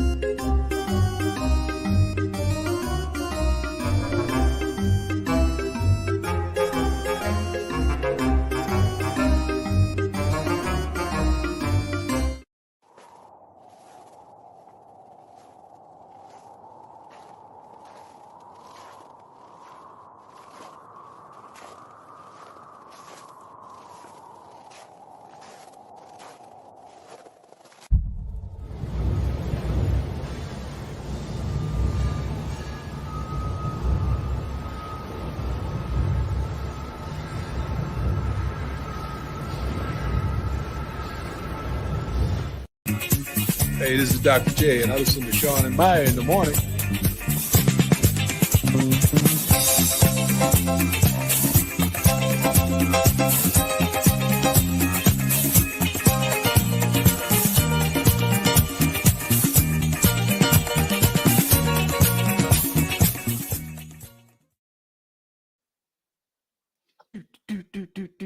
Sorry. Welcome back to Second City Sports on Sports Zone Chicago on the Monday edition. We're live in living color. This is our last segment of the show for today. So we're going to make it great as always. And if you want to have a comment, a question for us, you can always hit us up on Sports Zone Chicago's Facebook page and on Sports Zone Chicago on YouTube. Type in your questions and comments in the comment section. Lakeena will get them up on the screen for you. But if you want to follow yours truly, and you should, on social media, you can hit your boy up on the Twitter and the IG at SidKid80. Once again, that's SidKid80, SIDKID80, SIDKID80. You can follow me at Keenan McGee on the Twitter and at Keenan McGee on the IG. All right, Lakeena's hit up some Bulls talk in the NBA and other news and nuggets for this last half hour of the show for today. The Chicago Bulls have won 8 out of their last 11. Yay! Okay. They get a 126-118 victory over the Utah Jazz on Saturday night. DeMar DeRozan had 35 points. Zach LaVine had 36 overall. In between those two, they scored 47 points in the second half alone.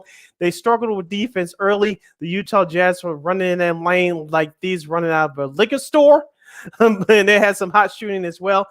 But the Bulls came alive toward the end of that third quarter, in the beginning of the fourth quarter, with some stellar defensive stops, and Zach and DeMar got hot late. Andre Drummond off the bench had 11 points and 4 rebounds as well. So the Bulls, a sluggish first half, but they turned it on toward the end of that third quarter and all of the fourth quarter to earn their 8th victory in their last 11 games.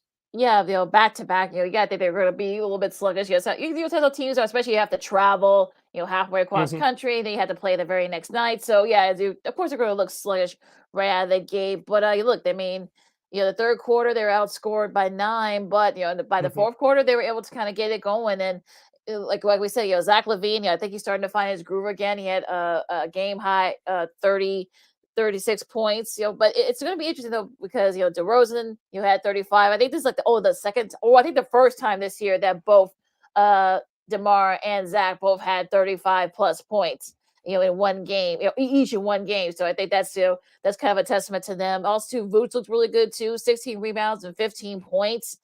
So a nice, really good, solid team win against a team that, kind of got it going early on. We talked about how good the Jazz were early on, but they've kind of, fallen back to earth. They're back at, under 500. The Bulls are kind of back under 500 too. They play the Celtics tonight. That's going to be very interesting because, they've caught the Celtics a couple of times this year. Of course, the last time they played at TD Bank Garden, they didn't win, but they kept it close. So they had a couple of games off to kind of, get things going. So look, I think once we get going and such, I mean, look, I know they got a tail at the tail end of the month. They got a pretty easy schedule, so they can kind of rack up some wins here. But if they can keep the good consistency, and get it going, Caruso's going to play tonight, which would definitely help defensively. Especially you got to defend Jaylen Brown and Jason Tatum. That's going to be a tough task. Yes, yes. We've seen that already a couple of times with them this year. But I think the Bulls started to kind of find their groove a little bit.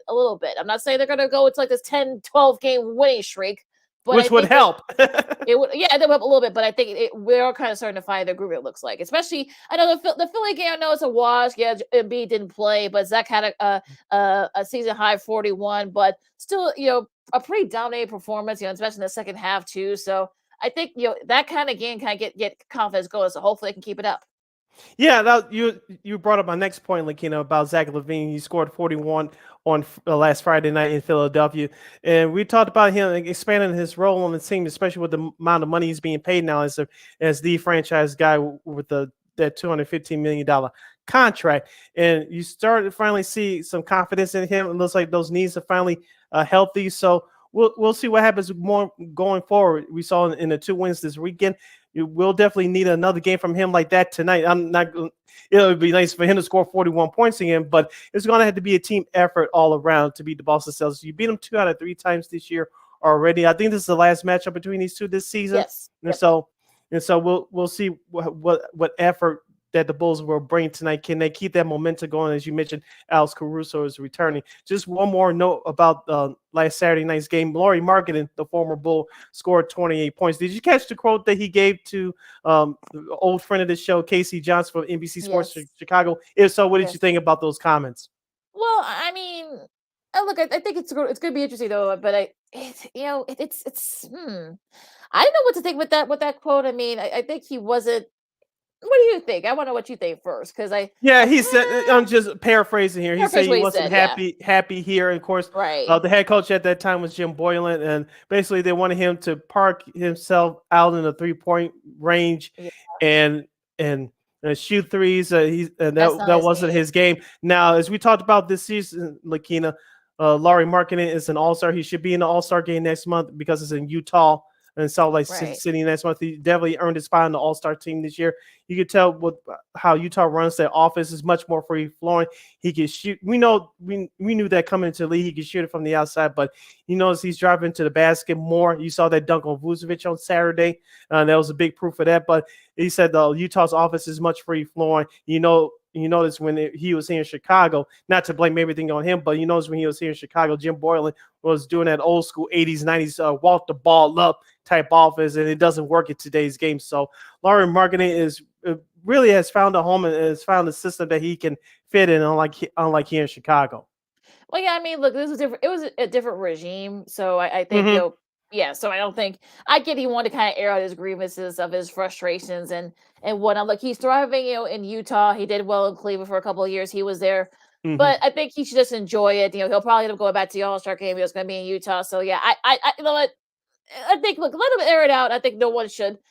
Look, it was a different regime and such, so I think we'll just leave it alone now. Let's go into the NBA as a whole for a second. You're going backwards. The Nets edge out the Heat 102-101, but they lose Kevin Durant. It looks like he's going to be gone for a little bit. He has a sprained MCL. He'll be really reevaluated again in 2 weeks. So, yeah, and which is unfortunate because the Nets are starting to find the groove. They probably one of the best, if not the best record in the last month in the NBA.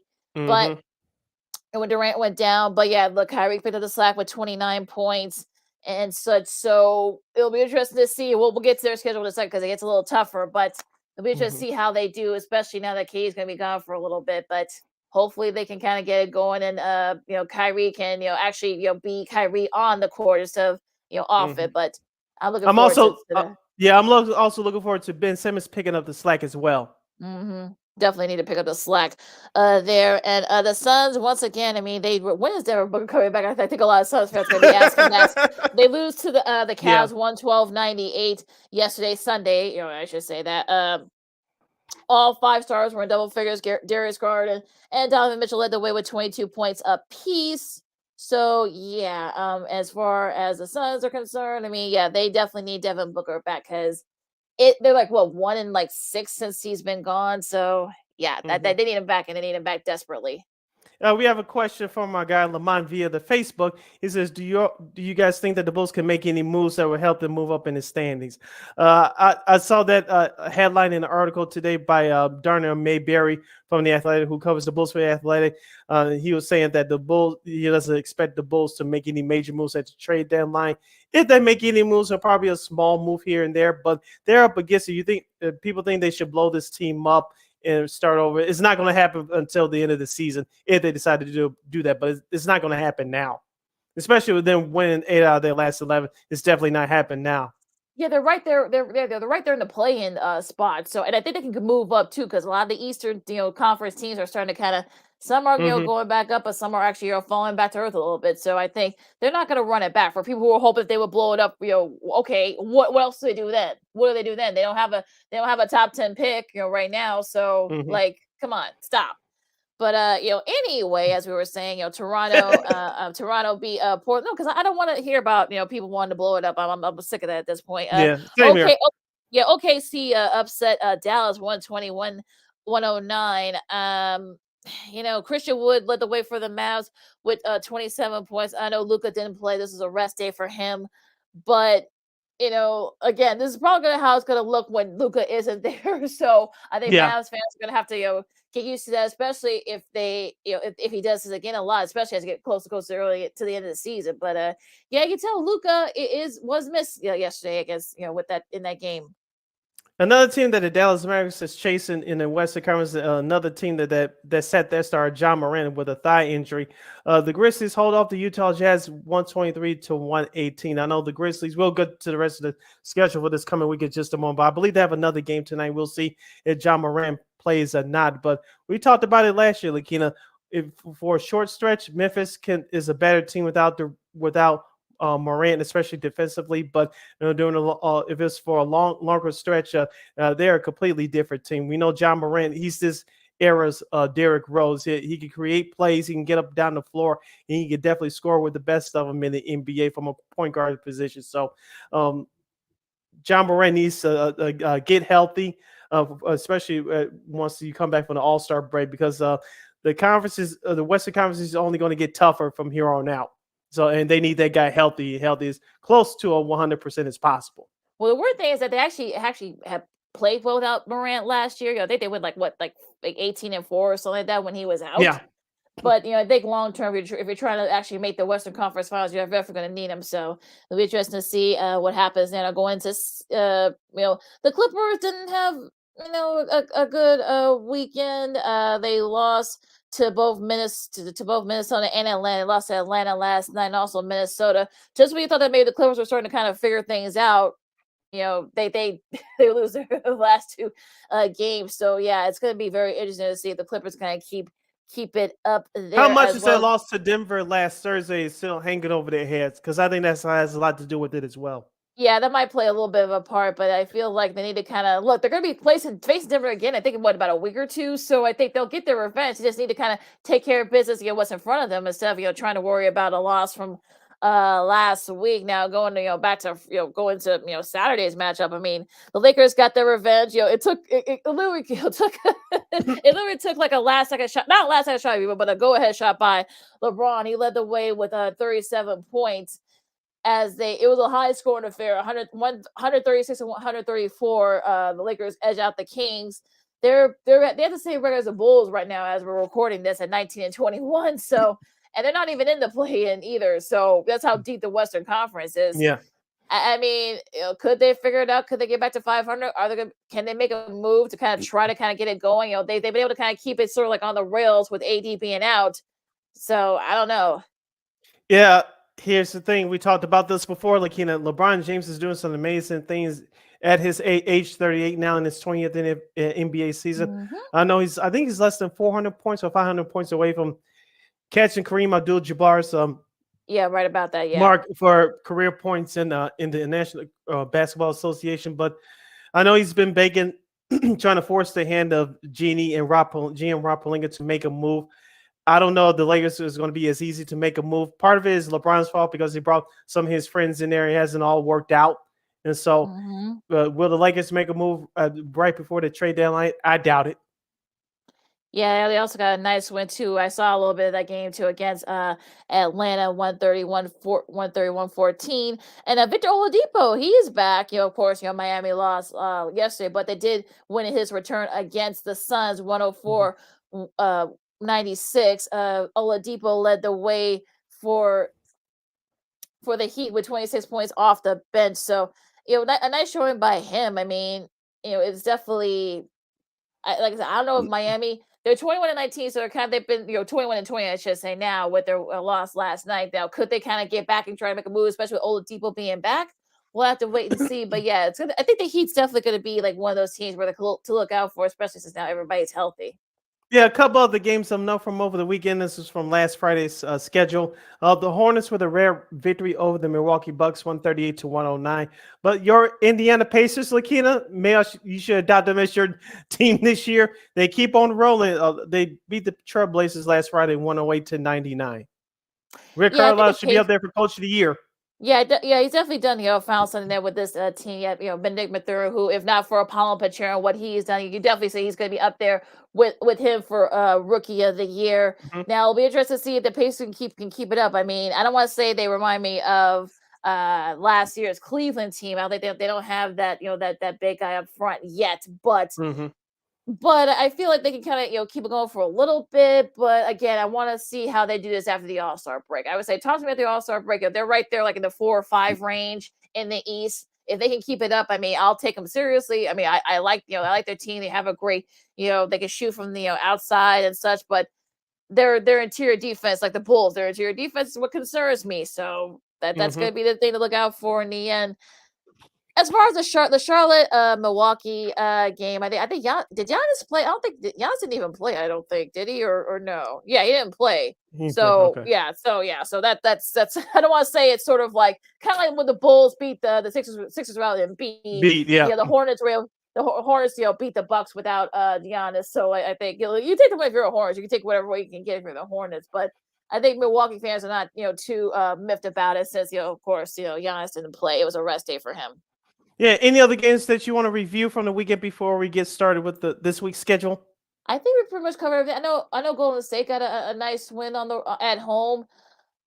I mean, I'm sure they can figure it out. I mean, they lost to the Magic, on Saturday, I should say, but I'm not too worried. I know that I think Steph's gonna be reevaluated again, so we'll see if he can get cleared. He may return on Friday. We're not sure. We'll see what happens. Nobody knows. Yeah, nobody really knows. So that's gonna be like the wild card here because they really definitely need him back. They've been up and down since he's been gone, so we'll see what happens there. Now going into the matchups, for tonight, Monday.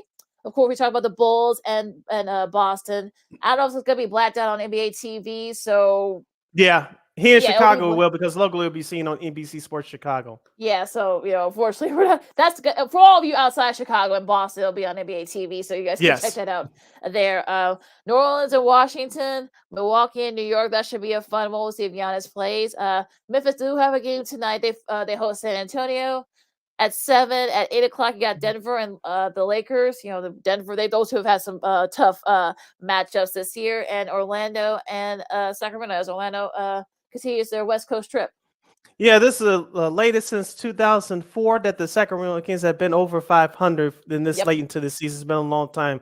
As a head coach, Mike Brown is trying to break that streak of consecutive years not making the playoffs. The last time the Sacramento Kings made the playoffs was the year 2006. Tomorrow's schedule, Tuesday, looks like this. At 6 o'clock, this all Central Standard Time starts. At 6 o'clock, we'll have Detroit at Philadelphia. Let's see if Embiid plays or not. At 6:30, the TNT Tuesday games returns. The first game will feature the Oklahoma City Thunder at the Miami Heat. This should be an interesting one. Also at 6:30, we'll have Charlotte at Toronto.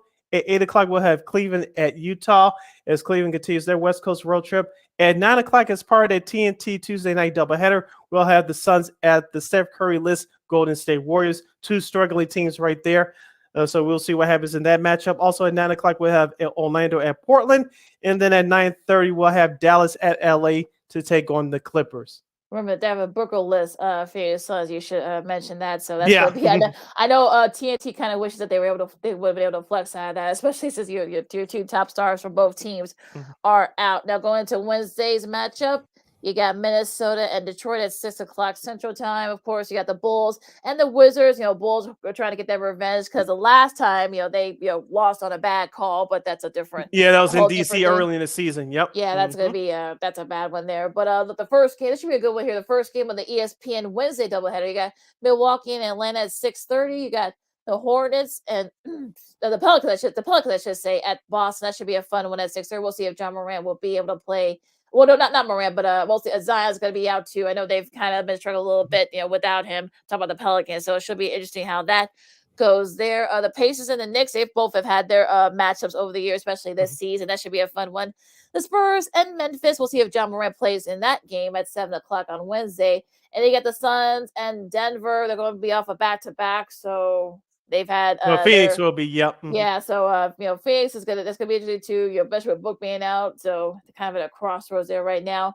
And the Rockets and Sacramento at 9 o'clock. I'm sure ESPN probably wish they probably would have had this game instead, but that's a whole different thing. Yeah, both those young teams can run. Wrapping up the schedule for the week before we commence on Friday. Thursday schedule looks like this. Oklahoma City at Philadelphia at 6 o'clock. TNT NBA Thursday returns full time between now and the end of the regular season. at 6:30 on Thursday on TNT. The first game of that doubleheader will have the Boston Celtics at the Kevin Durant-less Brooklyn Nets. So we'll see how that match up. This could still be a playoff preview, but we'll see about that down the road. Also at 6:30, Milwaukee at Miami. Also at 6:30, Charlotte at Toronto. And at 9 o'clock, Pirate at TNT Thursday doubleheader. We'll have Dallas at Los Angeles to take on LeBron James and the Lakers. And wrapping up the Thursday night schedule, Cleveland at Portland at 9 o'clock. Luka versus LeBron. That should be a good one there at 9 o'clock on TNT. And those are your games for this week in the NBA. You're listening to Second City Sports on Sports Zone Chicago. Lakeena McGee, Cindy Brown with you as we wrap things up here. Okay, Sid, time for old school TV Monday. I wish we had like some music here for this because this is the only few times I miss being back in the studio. right, yeah, but we'll figure that out as we go along. So, what is the show for? We've been off for the last couple weeks because of the holidays, of course, and we were doing shows on Wednesdays. But what is the show for this week?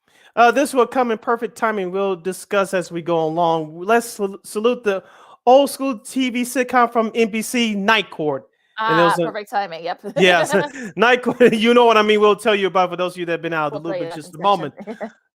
But Night Court was an American television sitcom that aired on NBC from January 4th, 1984 till May 31st, 1992. The setting was the night shift of a Manhattan municipal court presided by by a young Orthodox judge, Harold Harry T. Stone, portrayed by actor Harry Anderson.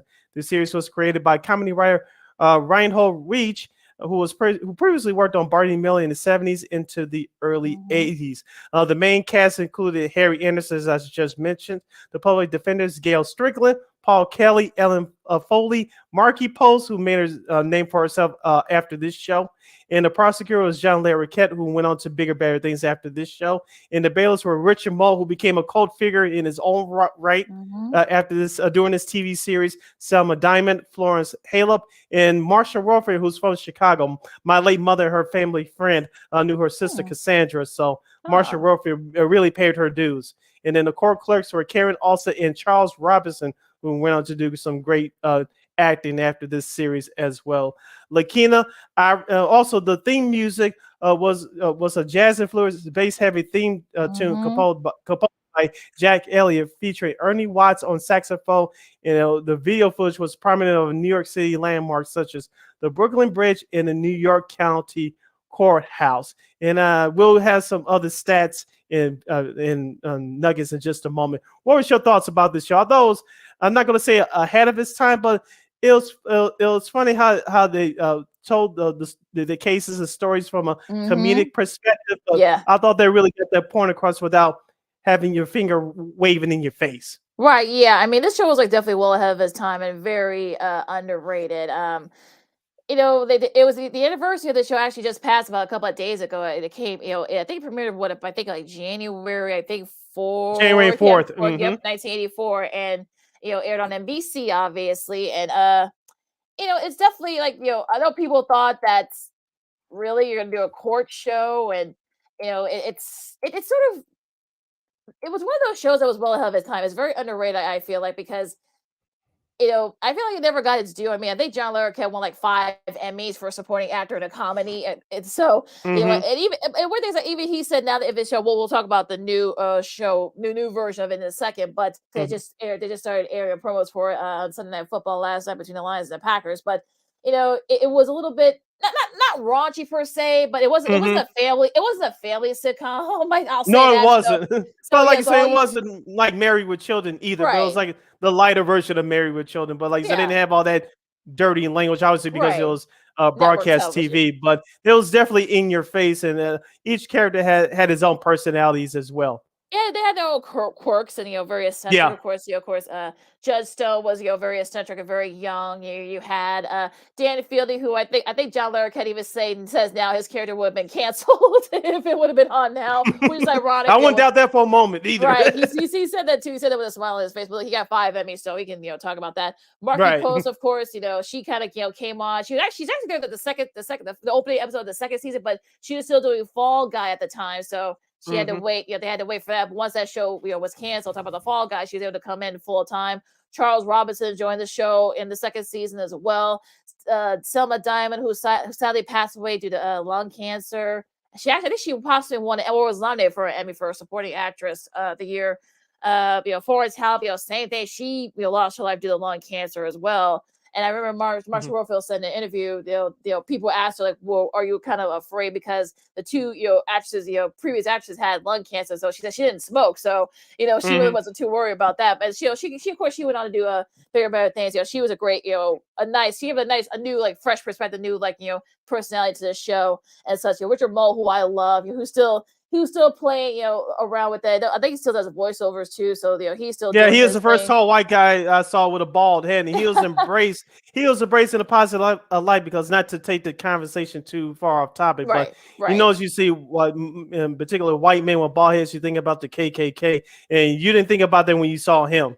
Yeah, he became a cold figure too. On top of Richard Exactly. Balls, and Bull, the character too. Reinhold Wiggy, I think, of course, he wrote a lot for Barney Miller. Won multiple Emmys, so he kind of carried that over to Night Court. And look, Night Court, they cover various topics and such. They didn't go there. They were very funny. They were very light. It gave a great. It was definitely a good tail into a great block comedy on Thursday night and also Wednesday night as well. But it felt like it wasn't really treated very well, especially in the later part. I mean, I remember, I think I don't know if it was Harry Ayers or John Larroquette. They said that they were supposed to, there were words that they might come on for another season, but they didn't. So they were kind of, they had to like reshoot everything or rewrote everything. But then it actually ended up being the last season, in '92. So it was just terrible how they were treated in the end. But I mean, look, 9 seasons, almost 200 episodes. I mean, look, it was a great show for what it was. I mean, going into the newer, I'll let you finish up here with the previous version because I think I love the various stars that they had on there. They had walk out recurring roles, I should say, on that show. Basically, anybody who was anybody had reoccurring spots on that show. I think William Ute played like multiple characters.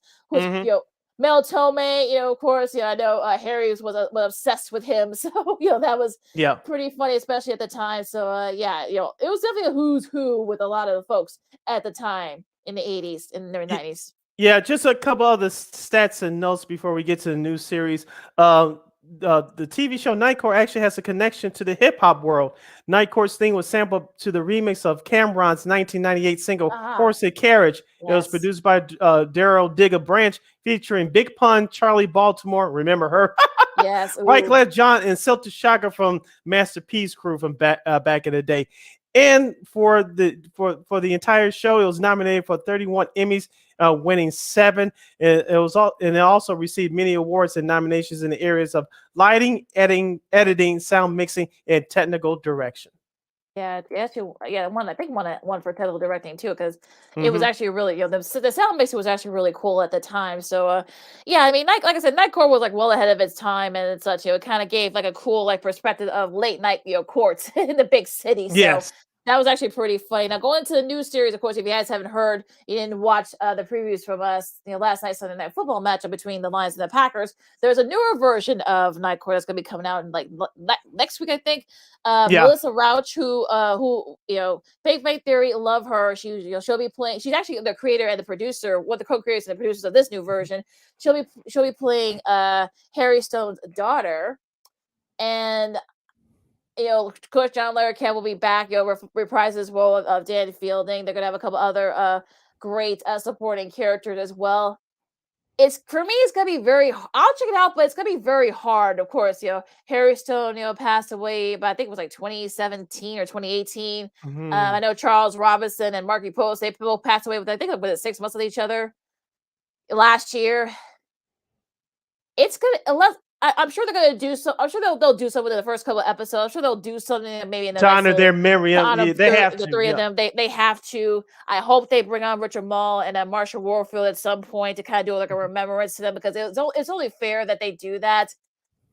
It looks okay, but I don't know. What do you think? Do you think it has to stay in power? I'll check out a couple of episodes and I'll give my honest thoughts about it to see what they've done. Like you said, without the original crew, as you mentioned, with those 3 cast members passing away, it's going to be hard. I just want to see which new actors they give a full shot if they want to fill those roles, playing those old characters or those characters' children now, because it's been over 20 almost 30 years since that last show aired. So, a lot is changing. They're going to stick to their original script. And also, too, some of the stuff that they did then, they probably can't do now. That So, too, yeah. yeah, so you probably can't get away with that. Like I said, John, Larroquette has said multiple times, I don't think his character will be able to get away with some of the stuff. So it'll be interesting to see what his character does now, or maybe they'll probably bring up a lot of that stuff that he did back in the day. Abby Stone, of course, playing Harry Stone, Mr. Rush will be playing that role. So I'll check it out, but yeah, it's gonna be very hard. Remakes can be sometimes remakes can work, but sometimes it doesn't. So I'll be pulling for this one, but it's gonna be a little hard. I know we run it. So we want to salute to the old school NBC TV sitcom Night Court. But before, I know we're up against it, Lakeena. But before we head out, we want to send our well wishes to in baseball, Chicago White Sox closer Liam Hendriks. He announced on his Instagram page yesterday, confirmed by the Chicago White Sox, that he has non-Hodgkin's lymphoma. He began his treatments today. He says he's going to vow to return to the baseball mound soon. When will that be? We don't know, but we wish Liam Hendriks and his family all the best as he's going to go through this challenging time. I know when he signed with the White Sox a couple of seasons ago that he wanted to make a big difference within the community. He has done that so far. I know he's rubbed some people the wrong way, but he's always been that honest guy that tells it like it is. We saw that last year when the White Sox failed to make the playoffs, but Liam Hendriks is a stand-up guy. We know that last year he lost his grandfather early in last season, so it's been tough for him for the last year or so. But I have no doubt that he's going to get through this, and we're thinking about you, Liam Hendriks. So from all of us here at Sports Zone Chicago and Second City Sports, best of well wishes in your recovery. Kick cancer's ass, and we'll definitely see you back on the baseball mound very soon.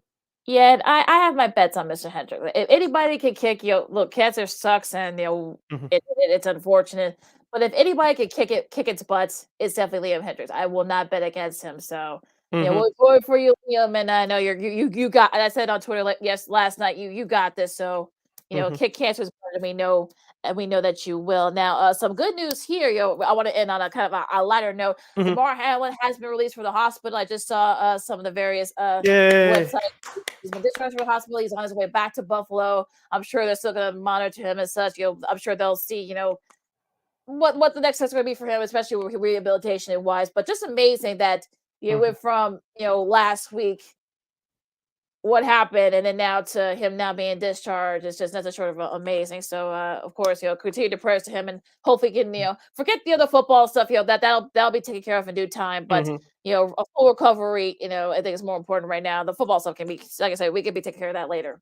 Yeah, like I said, just him getting back to life and doing normal things and having his health and without any major assistance. That's the most important thing. Like you said, other stuff will fall into place later. Absolutely. And on that note, I wanted on a happy note there. So I'm glad we got that's fine. That's fine. You can follow me at Keita McGee on the Twitter and at Keita McGee on the IG. What a way to end the show today. So there's no complaints here. You can follow yours truly, Sydney Brown, on the Twitter and the IG at CK80. Once again, at CK80, SIDKID80, SIDKID80. Make sure you download that Sports Zone Chicago app wherever you get your apps. Follow Sports Zone Chicago on all social media platforms: Facebook, Twitter, Instagram, and YouTube.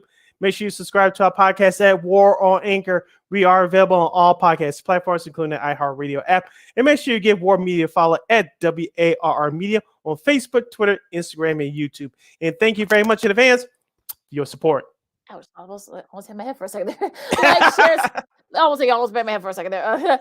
I'm okay though, folks. Like, share, subscribe, and tell your friends. And we'd like to thank Mike Chen from USA Today Sports Media Group for hopping on with us today to talk college hoops and college football. Of course, tonight we'll have the TCU Georgia matchup. That's at 7:15 Central Standard Time from Los Angeles on ESPN, ESPN2. I'm sure they're going to have some other alternative casts on ESPN News, and I forgot the other channels. Yeah, ESPN News, ESPN Radio. I think the SEC Network too is going to be involved in it as well. So so check that out. We'll give you our reviews on Friday. And don't forget, you can catch Sports Zone Chicago on Roku TV. Get up Chicago, of course. Also, too, whatever device you got, on your Roku app or Roku on your smart TV, whatever device that you have, just search Sports Zone Chicago. The show's right, it's right there. You can follow us, You can watch the shows anytime you want. Our show, Sean and Maya. What's up, cuz? I know Jason's gonna be kicking butt for the Dolphins going back to the playoffs. Yeah, he's very happy today. Oh yeah, I know he's in a good mood today. Also too, the Smoke Fellas as well. So yeah, but check out What's Up, cuz tonight at 6. But yeah, so you can catch our shows and their shows whenever, wherever you want, however you want it. So it's all right there for you. All right, take us home. All right, enjoy the weather out there. It's gonna be. I know it's a little bit warmer for this time of year, but still, dress up, folks, because you never know. But enjoy all the games out there. You got NBA. Previewing the Super Wild Card Weekend, the NFL. Also, too, college hoops, a great college hoops action this week as well. Make sure you guys check that out. Sid's gonna be checking it out too. He doesn't know it yet. For Sid, I'm Lakeena and Sid, Second City Sports on Sports Show Chicago. Have a great week, great and safe week, everybody, and we'll see you Friday. Well, Friday. Giving us an early day off. I didn't know that. Sorry, my bad. Yeah, we'll definitely see you on Friday. Yes. We'll definitely see you on Friday. Till then, go Bulls. Holla.